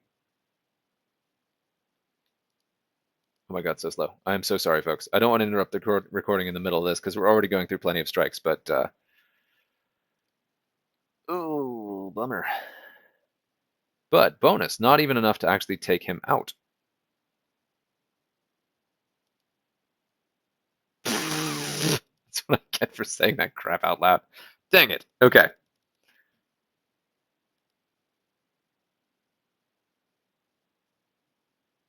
All right, what else do I have left? All the bonus attacks. You jerk. What is this thing? Oh, 106. Good God, what is that? Okay. Another card I seriously underestimated. Another card I seriously underestimated. You wanna shoot me? Let's do it.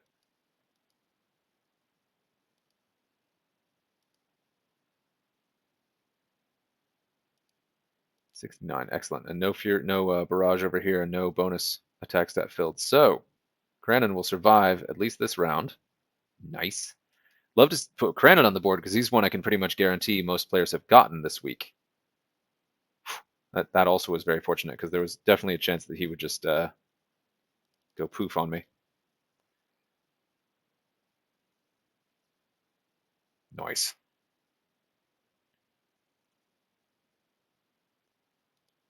Yeah, so this is a really nasty Abaddon deck. And Abaddon can comfortably one-on-one Canoness Viridian in his sleep.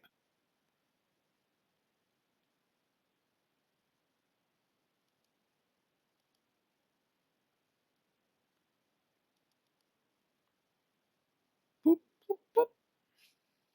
But he's not even going to have to because we're going to do an absolutely brutal ranged attack here to close this sucker out. Inspiring Presence. Absolutely massive ready value.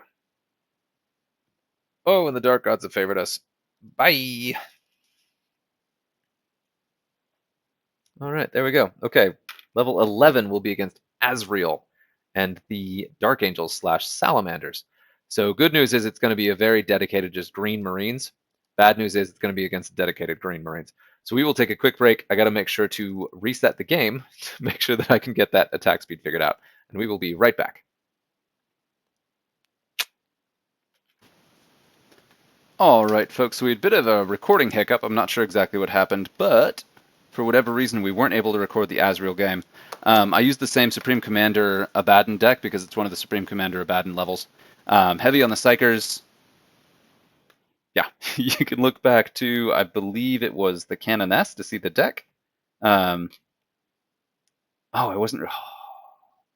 Oh, horror! So because last level I was required to use the Supreme Commander Abaddon, I assumed I was this time. Did not realize I was just playing Abaddon again, so I'm kind of glad I didn't record that. But Azrael is all green Marines. So there are a couple Dreadnoughts, there are a couple shielded cards, but nothing particularly scary. Just the key thing for Azrael is that the longer cards are on the board, the longer they build up bigger attack bonuses. So the key is to remove cards as quickly as possible. So really good with Skulltaker, pretty good with Gloggothrox, but yeah. Great with the Mask, because as being able to attack first is a huge advantage there. But heavy Psychers, heavy Poison is really good. Stuff to clear shields. I don't think there's any fear. It's all Dark Angels with a couple Salamanders thrown in just to be green. But yeah, so it was a comfortable win. And this was the deck. Did a great job with that. Fairly relatively common cards, aside from the Lord of Change and, of course, the Supreme Commander himself. So this was really effective. We're not going to do that again, though, because that breaks our rules. We are going to go ahead and we are looking at, this is level 12. This is going to be Trajann, who scares the bejesus out of me. So we're going to run this because Trajann has no Psychers. So we're going to run Ahriman with this here. And this does have a fair number of legendary cards, but does not have any Supreme Commanders or Super Heavies. But Trajann, what is crazy here is looking through this list is like when I was building these decks, this is the deck that I assumed that was going to be by far the hardest. I thought Trajann with all Custodians was going to just be brutal to deal with, and that has just not appeared to have been the case for basically anyone. I've heard no feedback about this one. It seems to have been pretty easy, so we'll see how that goes. Watch him just completely embarrass me. Yeah, we got the tech to deal with shields. We got poison to take out that guy on the right.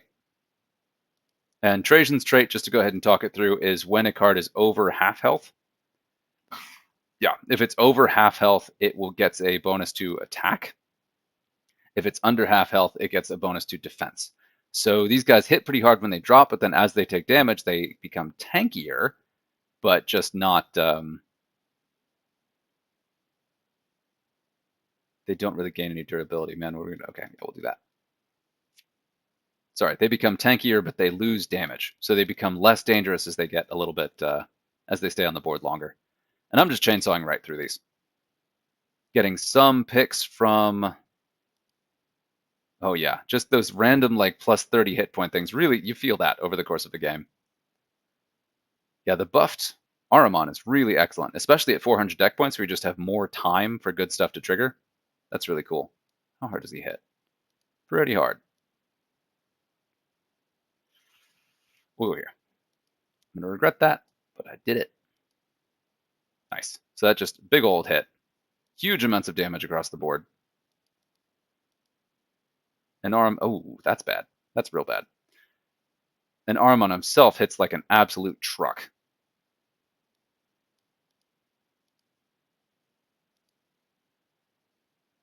Oh, thing of beauty. Okay. Yeah, we'll do that. Boom. All right, so this one has not been challenging yet. There's still a little bit more in there. And oh, Umbral 6. Okay. I have got to apologize, everyone. I dramatically underestimated Umbral 6 when I was building these decks. He is completely bananas, and I was not prepared for that. Not even sort of prepared for that. Yeah. Just in general, I really have to apologize for the overall difficulty of this campaign, but especially him. Like, holy cow. That card is just insane. And I may have deployed my dude too soon here. We will see. I do have another taunt, which hopefully will survive the one turn I need to kill this guy. If, in fact, I even need one turn. Ah, that would be a great time, Ahriman, for your 30 damage to just kill him. Okay, so that was very straightforward. First try, no problem. It was fairly close in the end, though, so I shouldn't say no problem on that one. But now we're on to level 12. This is Acheran III, and this is another one that may be somewhat challenging because this is a deck I built. So this was going for theme, right? And so I went through and had individual sub-factions as much as possible built into decks. And somewhere I wanted to do another Acheran because he was the warlord of introduced in this edition. So like he is the star of the show. Except for Gloggothrax is a lot cooler. Yeah, star of the show. But also there are so many cards in Warhammer Combat Cards where there's just like one guy from a specific sub-chapter, which is cool, and I wanted to make sure to recognize that. So this deck is very random. It's the most random deck in the entire campaign. It's just all of the individual throwaways who are from the only ones of their chapter in the game. I believe there are also a couple salamanders in here just because I had to fill up the points. We'll go ahead and risk that. Oh God, was that a mistake? But so all of that to mean this is not a fine-tuned deck, but there are a lot of extremely powerful cards in here that have stuff like that fear, like this guy. Asterath, of course, was in there again to fill points. But he is utterly terrifying. So that's what we got. And now here, this is going to work really well with Ahriman's ability because it's topping off my cards, so they will be more durable. At the time that I made this, there were not new White Scars cards. Those were released after I created this deck, so. There was like 2 White Scars, and I threw one in here. Legion of the Damned was only one of those. Minotaur's chapter, of course, a Salamander. Ooh, that's bad.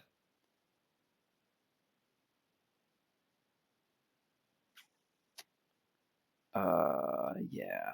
How many shields does he have? He's actually gonna have like no shields right now, so we'll go ahead and do this. And just you can see those hits from Ahriman just going across the board and just causing absolute havoc. And they're little individually, but they just happen constantly, which is beautiful. That's what white consoles, random white consoles. And then of course this guy over here who's quite frightening, but not particularly scary in this. Yeah, so the really heavy Psyker Psionic Blast Ahriman is extremely powerful in several of these scenarios. And this deck doesn't have any kind of synergy. You've got a lot of cards that are mono attackers. And and are really, really scary if you put them in like a pure melee deck or a pure range deck, but they really are not frightening. I shouldn't say are not frightening. They're a whole lot less frightening in a case like this one. So this one should be another fairly straightforward one. Hopefully, depending on what cards are in your collection and how this is going, but this is one I was concerned would be really, really, really frightening. And depending on the draw, it could be. If it's just all those Fear Furious Charge cards across from you, that could be really scary really quickly. In this case, it is not. This will be a comfortable poison sweep. Nice. All right, cool. So this next one is one of the other ones I'm a little bit concerned about. This is Belisarius Cawl in pure Admech. And right now we're on a roll with our Ahriman deck, so I'm going to keep going with that and see how far we can go, because I want to make sure that I close out this video. It doesn't get too long, so I just kind of want to see how this goes.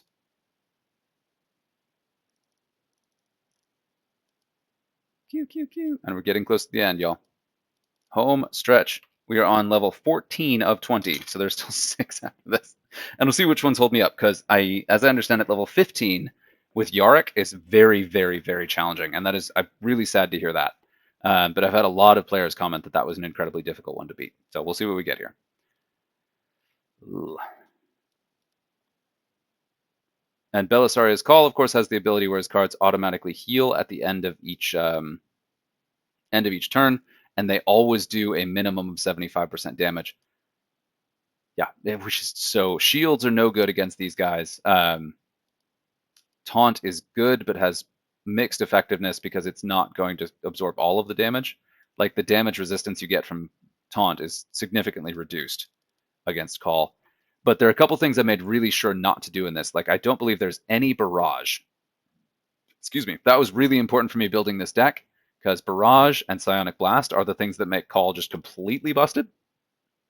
So when I built this, I wanted to have as many Adeptus Mechanicus, like the red of Mars, weird spindly leg stuff going on. That was the goal that I wanted to build. I wanted to make a high-level Belisarius Cawl deck that wasn't really difficult to beat, didn't bleed too much into his, so didn't live really heavily into his abilities. So it's really, so the big goal was to make a Cawl deck that's cool and thematic, but isn't just completely overpowered, because I had to have Cawl as a warlord in here somewhere. Wanted him to be a little bit later in the campaign, but I know how oppressive he's been in the latter, and so I wanted to make sure I didn't do that. So what I've done, it looks like, is pretty easy to beat with this Psyker-heavy deck. Ahriman really putting in the work here in this campaign, which is cool. Another bonus note with Ahriman, I'm especially excited to see him do well, because he's also on the free side of the Battle Pass this month. So he's in the Battle Pass. I'm not totally sure he's in the free side. I hope so. But he's in the Battle Pass, so he's one of the easier warlords to get right now if you really, really want. So he's one that I'm particularly pleased is doing well. And I keep bragging about how easy this was. This match is far from over, so we will see how this goes. Far from over is a strong word. It's not over yet, but I've still got 3 cards in the bank, and I have a decided lead on the board here.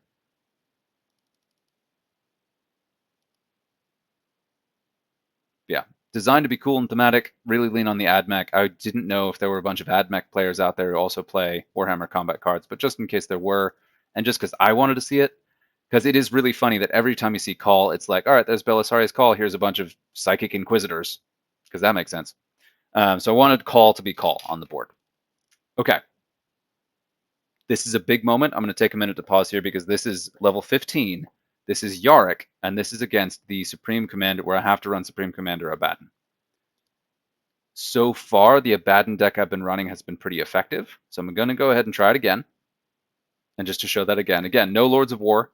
Got some of the older Greater Demons, but those should hopefully be fairly common kicking around people's collections. We'll see. But yeah, again, just to kind of comment on this for folks struggling with Yarrick, because I did mention there would be chapter bumps, and this is one of the ones that people are going to come to a lot. Yarrick, like Creed, is one of those where you want to take down his biggest stuff first. If you're killing his chaff cards, you're just charging the batteries for really powerful cards. So if you can wipe the entire board at once, awesome. If you can kill the big tanks before you kill the squishies,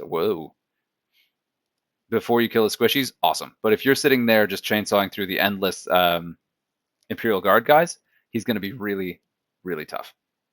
And then the other thing too, I have to kind of see, hopefully the recording's still going, I have to kind of see That's very heavy ranged. That's very heavy psychic. Which do we do? I'm going to go ahead and do the psychic one because psychers have been really, really powerful.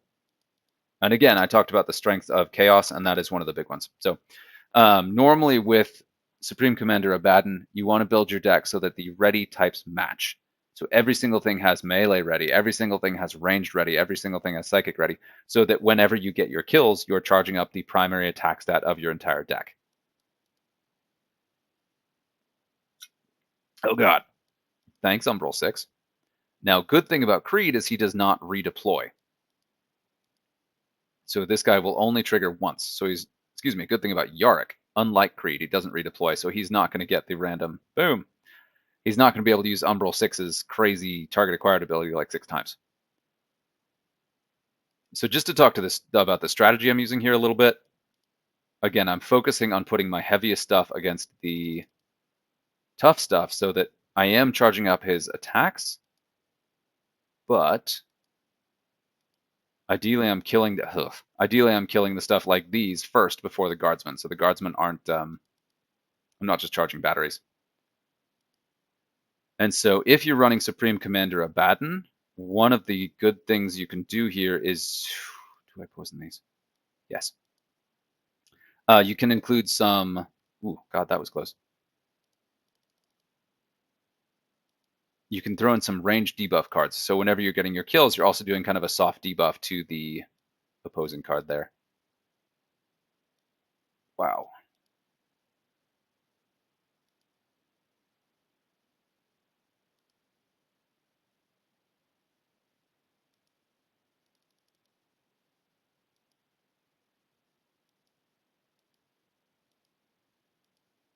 Brom, brom, brom. Nuts. Okay.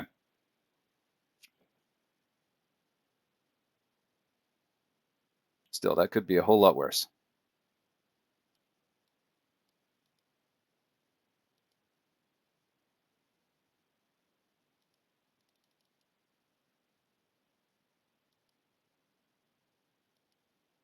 It's a little worse.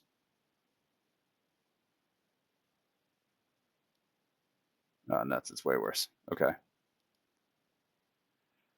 Huh. All right. There's another strike. Okay. So what did we do wrong? We died too quickly. It's not funny. But yeah, some of my key cards died too quickly. I don't know that poison was actually all that effective there. It was good against regen, but I want to focus on damage. So I'm actually going to look at really heavy melee damage.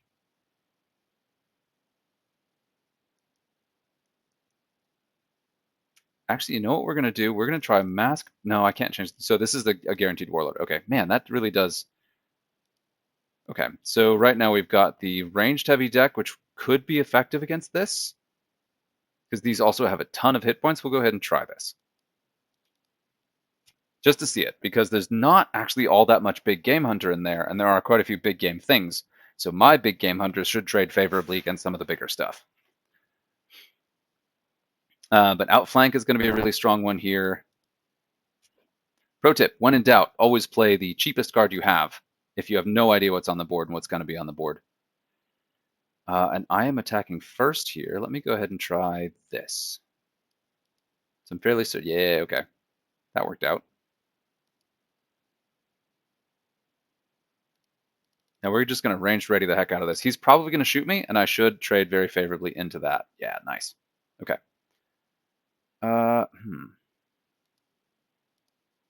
Don't have target acquired up. He does plenty of damage to kill that. He may do enough damage to kill that, especially if I do this. Now this is really good because these are all cards I want to kill. Oh, you jerk. Look at that reverse ready. Thanks, Dominator. So that was really good. I just took out 3 of the most dangerous cards in that deck in one kind of fell swoop there. And we're going to do it again.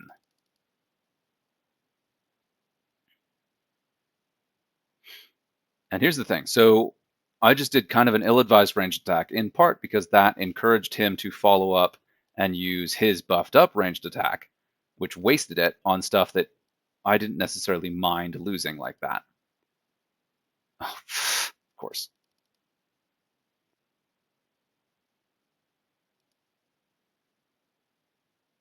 Okay. Still, I'm losing cards a lot more quickly than I want to here. Oof, yuck. Now the good news there is that this guy should be comfortably able to take this guy. Maybe. Still, that still holds. Wow, wow, so many hit points. Okay. Let's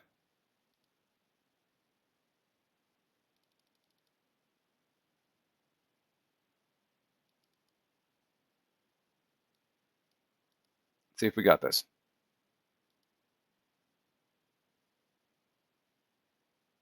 We do. Nice. So now Yarrick is going to pop on the board and I'll get him. And Umbral 6 stays in the wings. Oh god, I hope I got him. Do I have enough melee? I do. Alright, cool. So that did it. We got a strike against Yarrick, but we got him. Okay. So that was beating Supreme Commander, well, using Supreme Commander Abaddon the Despoiler to beat Yarrick. Hopefully that was instructive. I got really lucky on the draws there, because again, like the goal is you take out the big stuff as quickly as possible. If you can leave the chaff cards on the table indefinitely, do it. That gives you more time to focus down the big stuff while you're not taking extra damage from multiple big things on the board at once. The more turns you have with just one big hitter on the board at a time, the better. So a lot of target acquired is really good. Mixing attack types a bit is good. So you can choose like, okay, this turn I don't want to kill this thing, but I want to kill this thing. So you can kind of pick and choose where you're hitting. Yeah, the real key there was, I mean, luck of the draw, honestly. So that's, yeah, that is another deck I have to apologize for. Somebody mentioned that if I had the Baneblade in there, I could have at least had the memes.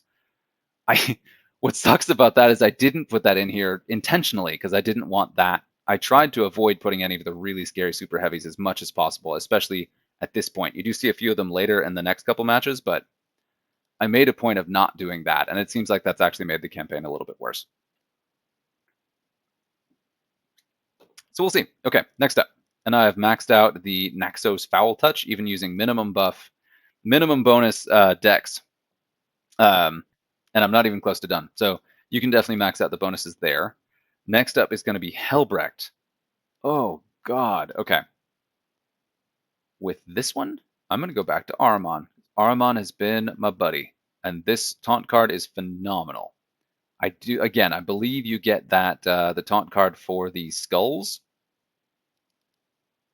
promo code. So you should get one copy of that, which you can then use in this campaign, which is a really powerful piece. It's really good.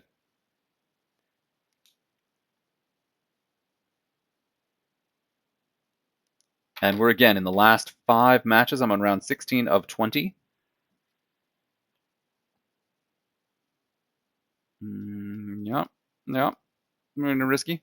And this one is particularly melee heavy because, of course, it's Helbrecht. But it also is very much Black Templars themed. So it's Black Templars and other cards that are literally black, which actually should make it a lot less scary than your average Helbrecht deck. I don't know how many players have actually made it this far, which is unfortunate because this should be one of the easier ones.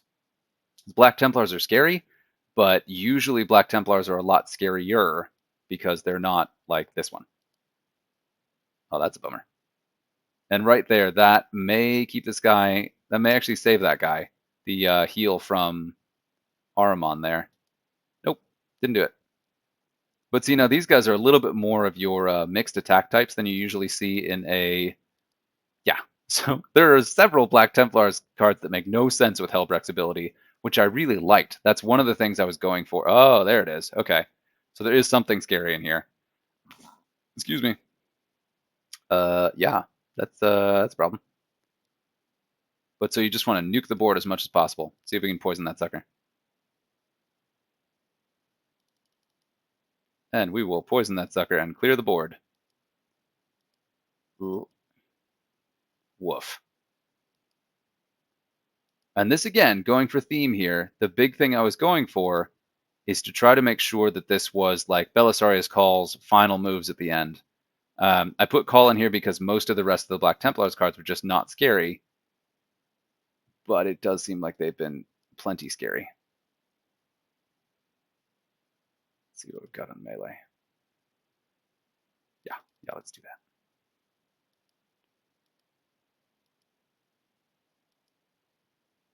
And I probably still have this. Maybe.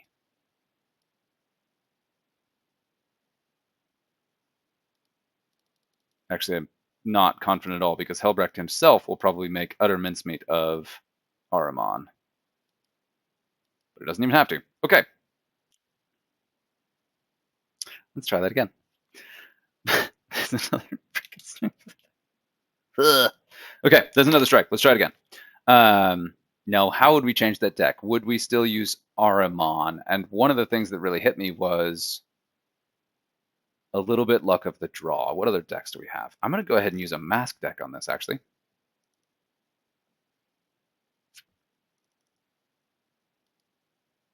Have to reset. I believe that may be my third reset. Hopefully, my experimentation is helping you all avoid some resets of your own. So let's see, what did not work in this deck? A lot of it was where my deployments were, because the Black Templars cards really are not scary, but I was a little bit ambushed by the Knight.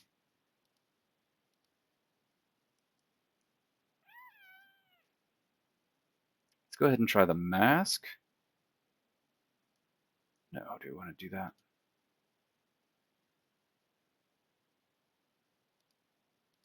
Let's go and try the Skull Taker. If he is going to hit me in melee, let's hit him right back.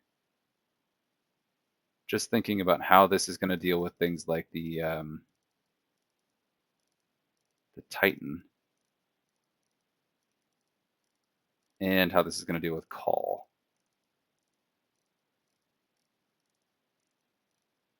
We can try it.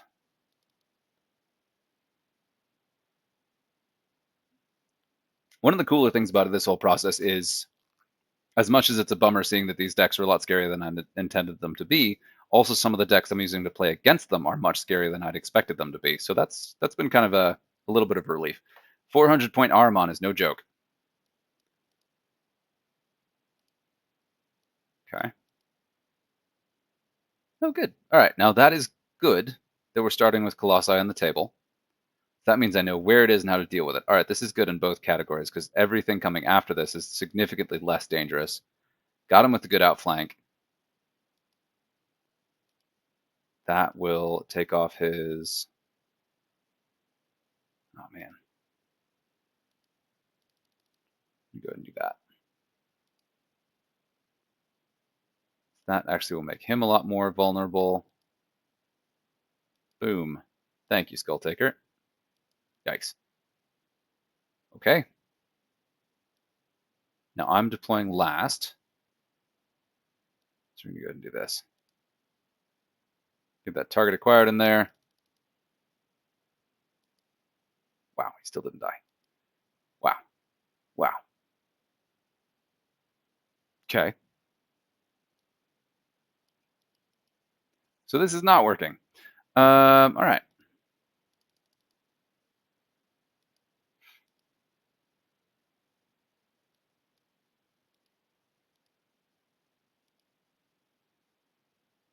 But it did just take out the two scariest things in that deck. Except for that.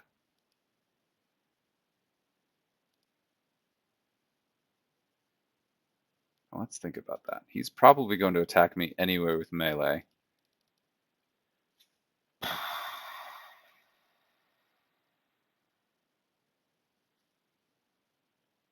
Okay. Let's try it again. 2 strikes. Dang it. This is supposed to be easy. Okay.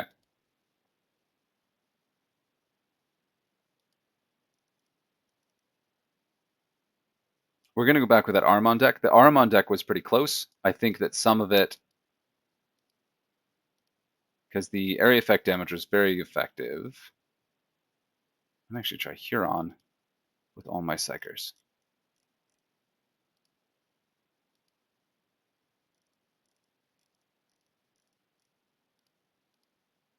Okay, I want this.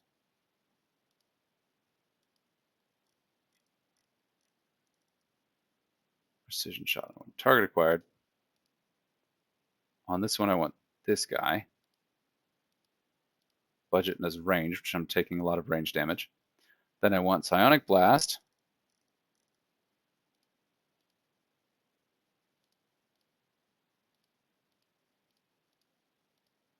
I like Neems, but he hasn't really been doing the job. Okay, we're looking at Huron. Let's look at the upper end of our costs here. Little Medicae is good. Oh yeah, let's do this. Plagueburst Crawler. What am I doing?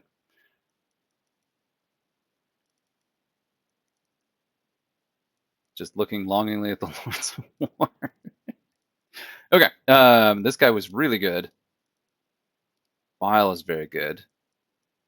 This guy's been super durable. Okay, and then we're looking at how do we spend the rest of those points?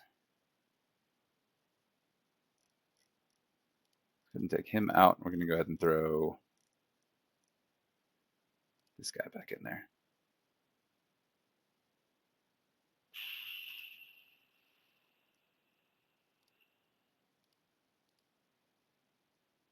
We'll throw Vashtor in there.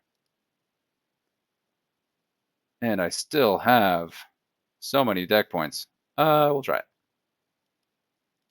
Now, Vashtor is another one that's a little bit more uncommon. I got him as a quest reward at some point. He's still not a super heavy or Lord of War. He is somewhat less common. He's an epic. I can only hope that I got him in that Skulls pack so that anybody watching this has a chance to get him too. No! Okay, that's a real big bummer that once in a while it just resets the game speed on me. Yay.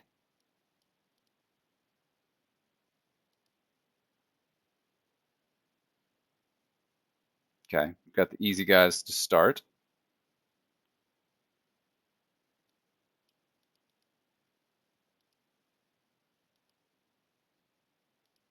This guy's great. Really, really great. But man, this is, I'm not going to...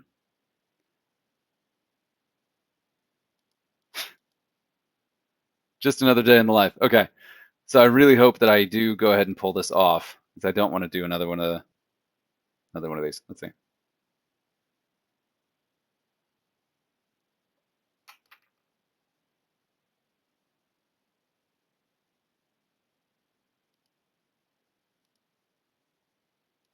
Yeah, they're not hitting very hard at range, so let's go ahead and just nail them. Bummer about the poison here with Huron is that if any of them died of poison, the Huron cards don't get the bonus. But I think this will be perfect to where I will get a considerable bonus from this one.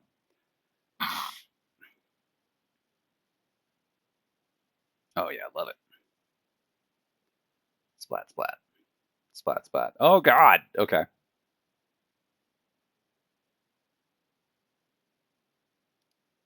I'm going to go ahead and ready on this one. Give me a chance to poison Colossi when he shoots me. Nice. Oh, I didn't even realize Canoness was taking the anti-infantry damage. Love it. Love it. Thank you, Huron. Don't love that. Okay.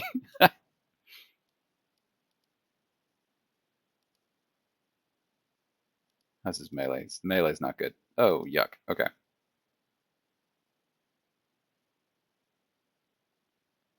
All right. Now, again, these are two cards that I absolutely want to deal. Ooh. Nice. So I sacrifice the Plagueburst Caller to take out the other two. Worth it. And I will also poison middle guy. Boom. And then Vashtor becomes a beast. Yeah. Don't leave home without your Big Game Hunter if you have Fear and Big Game Hunter together. Excellent.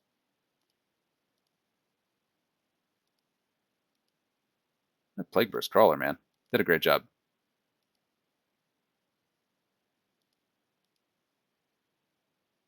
On that note, I think we're going to go ranged here. Yeah. Vashtor gets another bump to his attack stats and becomes even more of a beast. Nice. Okay, so some of the time it's just about finding that magic combination and getting lucky on the draw, even if your deck doesn't change, which this did change, but yeah, excellent.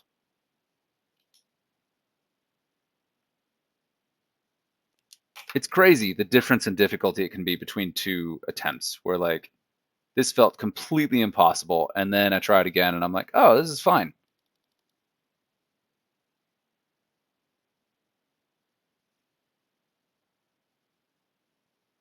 That's a bummer. This guy's awesome. He's gonna be in all my decks from now on. I had to sink some of those tasty wild cards in that guy. Okay, we're gonna go ahead and taunt so that I can keep my cards alive, because these guys have gotten some significant buffs. Yeah, there he is. Adorbs.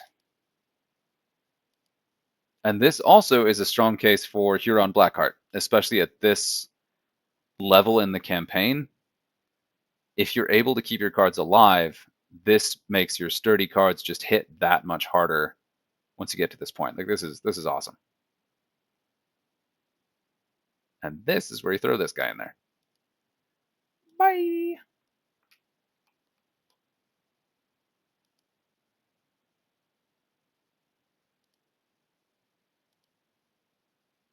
Smash door hitting for 330 damage. Good God. Yeah, if you're able to keep your Huron cards alive, super powerful and really good if you have a bunch of fear, Medicae, and healing, and then charge them up over time, or are able to like shuffle them around a little bit and use some taunts and Medicae to keep them alive. Okay, we're gonna try another one. I really want to close this out. I don't want to restart the game again and restart the recording again, but we'll see how that game speed issue goes. So I don't know. Okay, try again. I'm going to stick with this Huron. Let's see how he does against the next. This is Tolmeron of the Blood Angels, and this one is going to be scary. This is all Blood Angels Tolmeron, so it doesn't particularly go with the upside is it doesn't really help with Tolmeron's trait. The downside is this is where we're at extremely high deck points, and so all of the cards in here are very scary. So we've still got some really good tools in here for basically anything. Really liking this deck. Of course, it is entirely. I didn't even realize that. That is 5 legendaries and 3 epics. So there's not a single common or rare in this deck except for the Warlord himself. So that's a bummer. Yeah. With the addition of the card shop, with the addition of wild cards, it'll be much easier to get this kind of stuff. Yeah. So hopefully this is not putting anybody off the game any more than not using, any more than using Lords of War and other stuff would have. Now here, yeah, I really need to make sure that I'm taking down Mephiston as efficiently as possible. Because even though his ranged attack isn't going to go up, he is just a total stick in the mud and also does have Psychic. It's funny that my best attack type there was ranged. Oh, awesome. Okay, the game speed's restored. Woo, okay, cool. Oh, God. Oh, God. Cool. All right, so poisoning both Asterath and Mephiston this early on is great. That will probably decide this game. I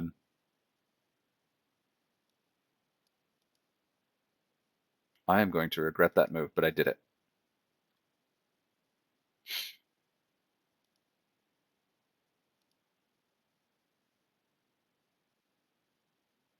What do we do here? Let's go ahead and do that.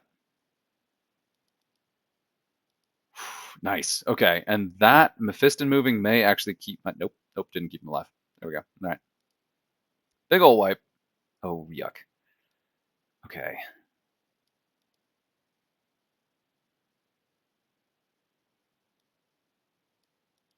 All right, let's see what this does.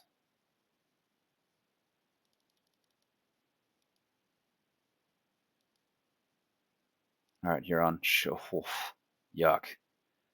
Yeah, this is one of the most frightening things available in the game. He's still got 1 shield left. Okay, cool. So we have a great opportunity to just wreck his butt.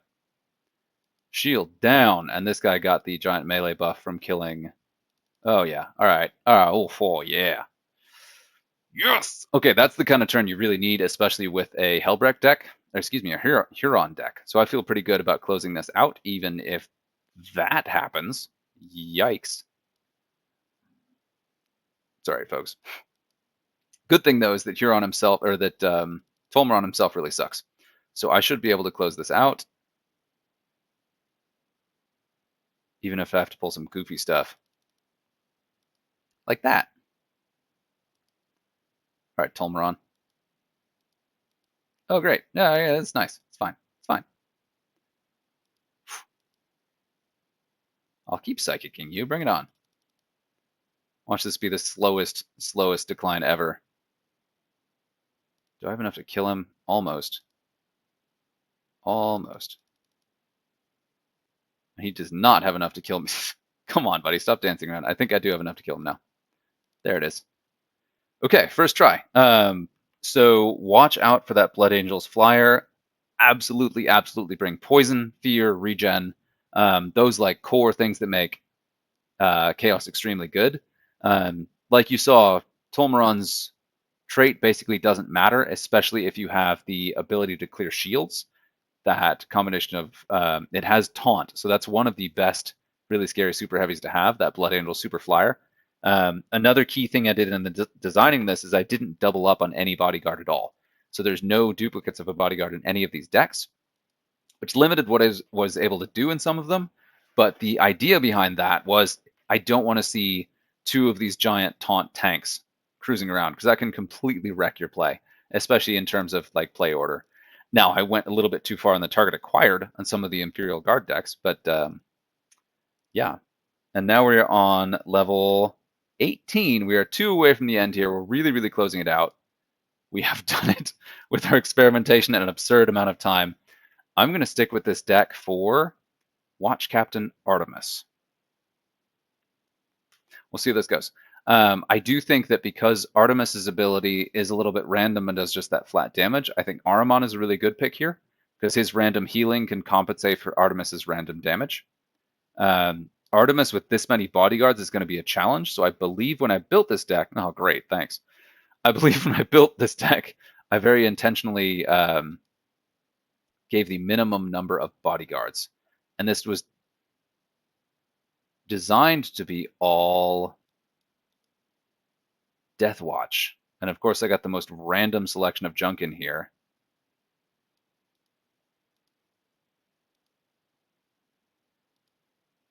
Boy, well, getting all that stuff on the board is definitely going to help out. Nice. Nice. Taunt card 7 my butt. And then we're going to go ahead and we want to take this down. And I think with Big Game Hunter, I have enough to take that guy on the left out. Nice.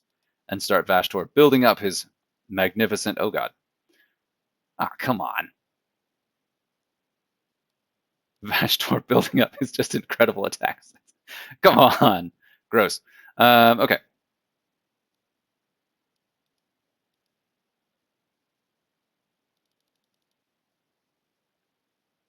Nice. And now that was most of the really scary stuff in the deck, that being another one, so the bulk of the things left should not be particularly frightening. But we will see. And then that happens. All right, cool. That's great. Well done.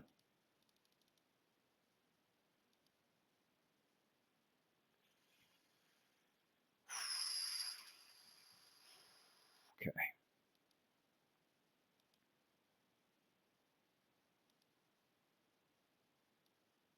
All righty then. That turned very, very quickly. Wow, okay. Oh yeah, hang on. Will that do it, or was that going to kill Huron? Let's try it. Target acquired. Didn't kill here. It didn't, could have been better, could have been worse.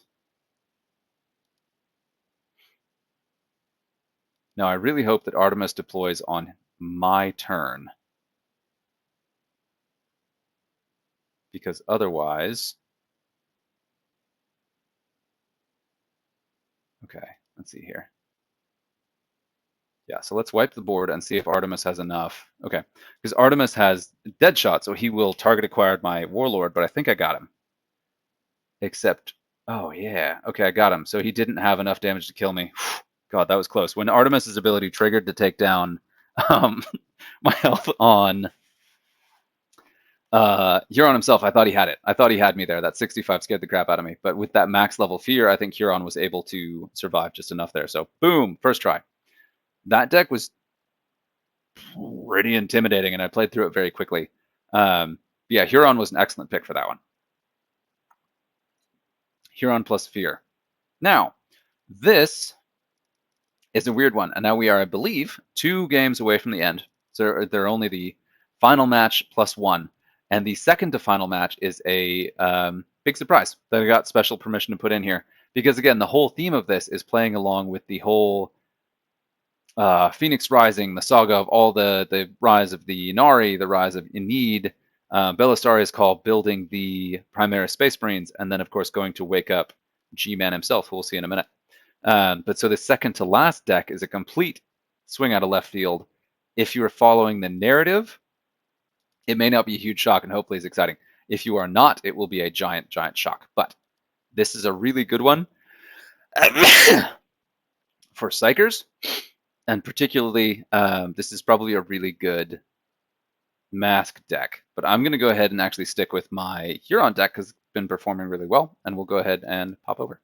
So there again is the Huron deck, hilariously heavy on the legendaries, which I feel bad about, but we're getting there. I showed a lot of varieties of decks here. Hopefully they have been helpful.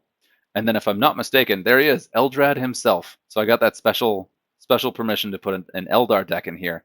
And if you look at the bodyguards in it, it's very, very heavy on your Ynnari. And now this really could have been a Lilith Hesperax deck, but I did not want to do that to people. That felt like it was just too mean. So it's not going to combo with Eldrad's ability at all. I don't know that there are any Psychers in the deck whatsoever. Well, there are a couple. So the Ynnari are Psychers too, and Eldrad himself, of course, but it should be dramatically less scary than the other stuff you're going to see at this points level, which should really help kind of close out the game with a nice set of momentum. Blah, blah, blah, blah, blah, blah. So many animations, so fast. But we've got 2 more rounds to go. We've been doing this all night, and hopefully we can close this out at a reasonable amount of time. Oh, God. Okay. Very nice.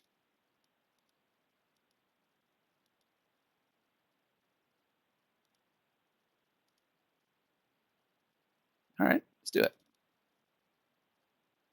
I really don't want the Yncarne on the table with Eldrad himself. That would be bad. Ah, perfect. But yeah, so we got a bunch of Harlequins in here because they were really supporting the Ynnari. Of course, Eldrad himself is really into that. Jane Czar. All of these characters are really very strong supporters of the Ynnari. Oh yeah, look at that psychic attack. Thing of beauty. But yeah, so this again should not be a challenging matchup, which was kind of the point. This is one of those cool like celebration before the final battle. So I was really happy to put this in there. I forgot about those. Shit, what did I just say? Why did I say that out loud? Good news, though, is we're looking at Eldrad himself. So if one of those came up earlier, they'd be a little bit easier to deal with, but it's, yeah. But also Eldrad is over 50 points, so he's very vulnerable to Big Game Hunter. Boom, we got it. Sorry, guys.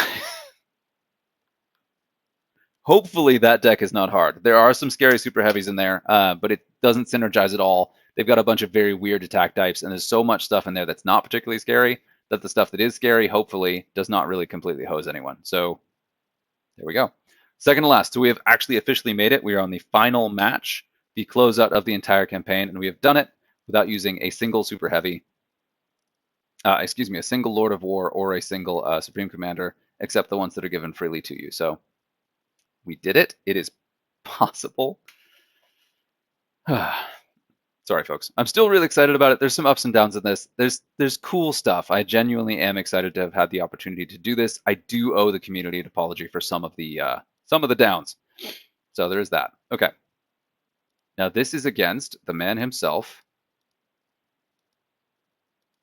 So what are we going to do? I'm going to go ahead and run this one, except I want to take out this guy because this guy's just not been performing. So 58 points. Does not feel like a particularly positive points range. Put this guy in there. That'd be fun.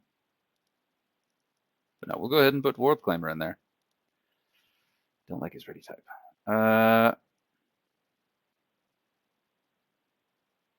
Throw Karn in there. Let's do that. And then we still have 18 points. This guy's been really good, but let's see what I can do at 48.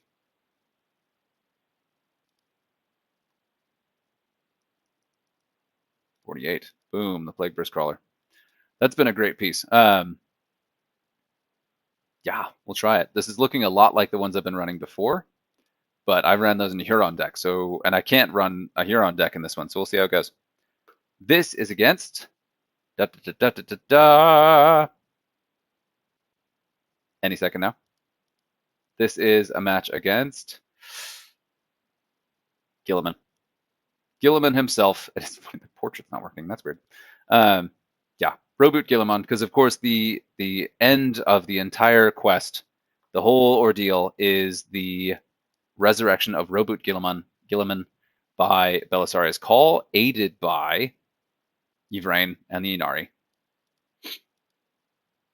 Ah, nuts.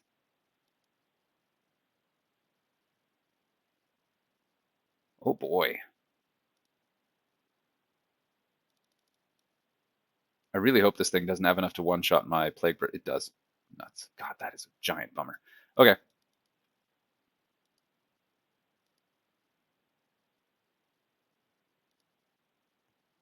Ooh, look at that. That feels better. I lost my Plague Burst Crawler, but it's pretty good. Boop, boop, boop. Got all my readies all over the place and I'm getting a bunch of kills. There it is. We're chainsawing through this stuff. And again, this is still in theme, so very much on the Ultramarines. So a lot of the time you go up against a Guilliman final match, you will see Yawl Stormcaller, the Space Wolf, which always feels very strange, but he is not in this one. So you don't get the additional lives from Acheran. You don't get any of the crazy stuff going on. So hopefully this is a fairly easy final match, and people get to have this showdown with Guilliman and the Ultramarines without just being painful. Of course, Cawl had to be in there, and that was a terrible time for his drop. But because he is the crux of the whole story, he had to be in there. Let's see what we got.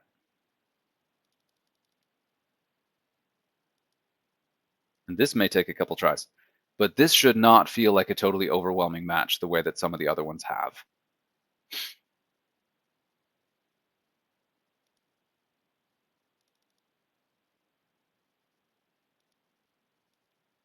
All right, what else we got? But this is really, really high deck points. Nice. Perfect. Okay, so we killed the scary stuff. So yeah, this is not anywhere near as scary as the other decks we've been seeing.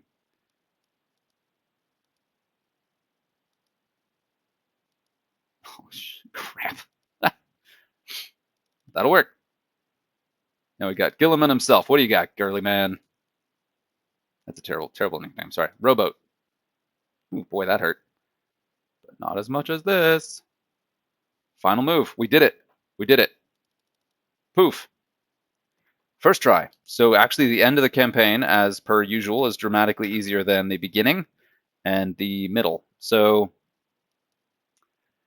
yeah, this has been like, yeah, it's been a cool moment. I know I'm just some random guy who's been talking on YouTube all the time playing this game a bunch. So what right do I have to do this? But I was really excited to get to do this. I really enjoyed it. Hopefully folks watching the video have made it to this end part. Hopefully this is helpful for someone out there to actually clear this campaign, see some of the decks and ways to do it, see the stuff that's in there. Yeah. So just at the end, we've got 20 levels. We had strikes at 16, 15, 10, 7, and 4. With by far the most difficult matches being at 7 and 10. And so total number of strikes that I had are 1, 2, 3, 4, 5, 6, 7, 8, 9. So 3 resets. 3 full resets, and then I think I played the 4 lives, as it were. Let's pick up that last upgrade there so we can. So that was it. Appreciate the time. I'll go ahead and post this as soon as I can. I had to do this in a couple pieces because we had some weird glitches. So I will be processing time, and it may take me a minute to get the chapters in place for the individual warlords, or for the individual matches. So really appreciate it, folks. No matter what the feedback was, I really appreciate all the feedback you gave. I was paying attention to that during the day. For those of you who ran the campaign and put out deck builds for other people, thank you. That was a great way to do it, and I love that part of the community for this. Yeah, hopefully I get to do it again. Hopefully I can do it better. We'll see. We'll see. So I definitely learned a lot in this. Whatever beta testing is possible would be really nice, but I've learned a lot. And it is several of the same bodyguards are kind of problematic multiple times. And then a couple of the warlords were a little bit problematic, but there we have it. Cheers. Until next time.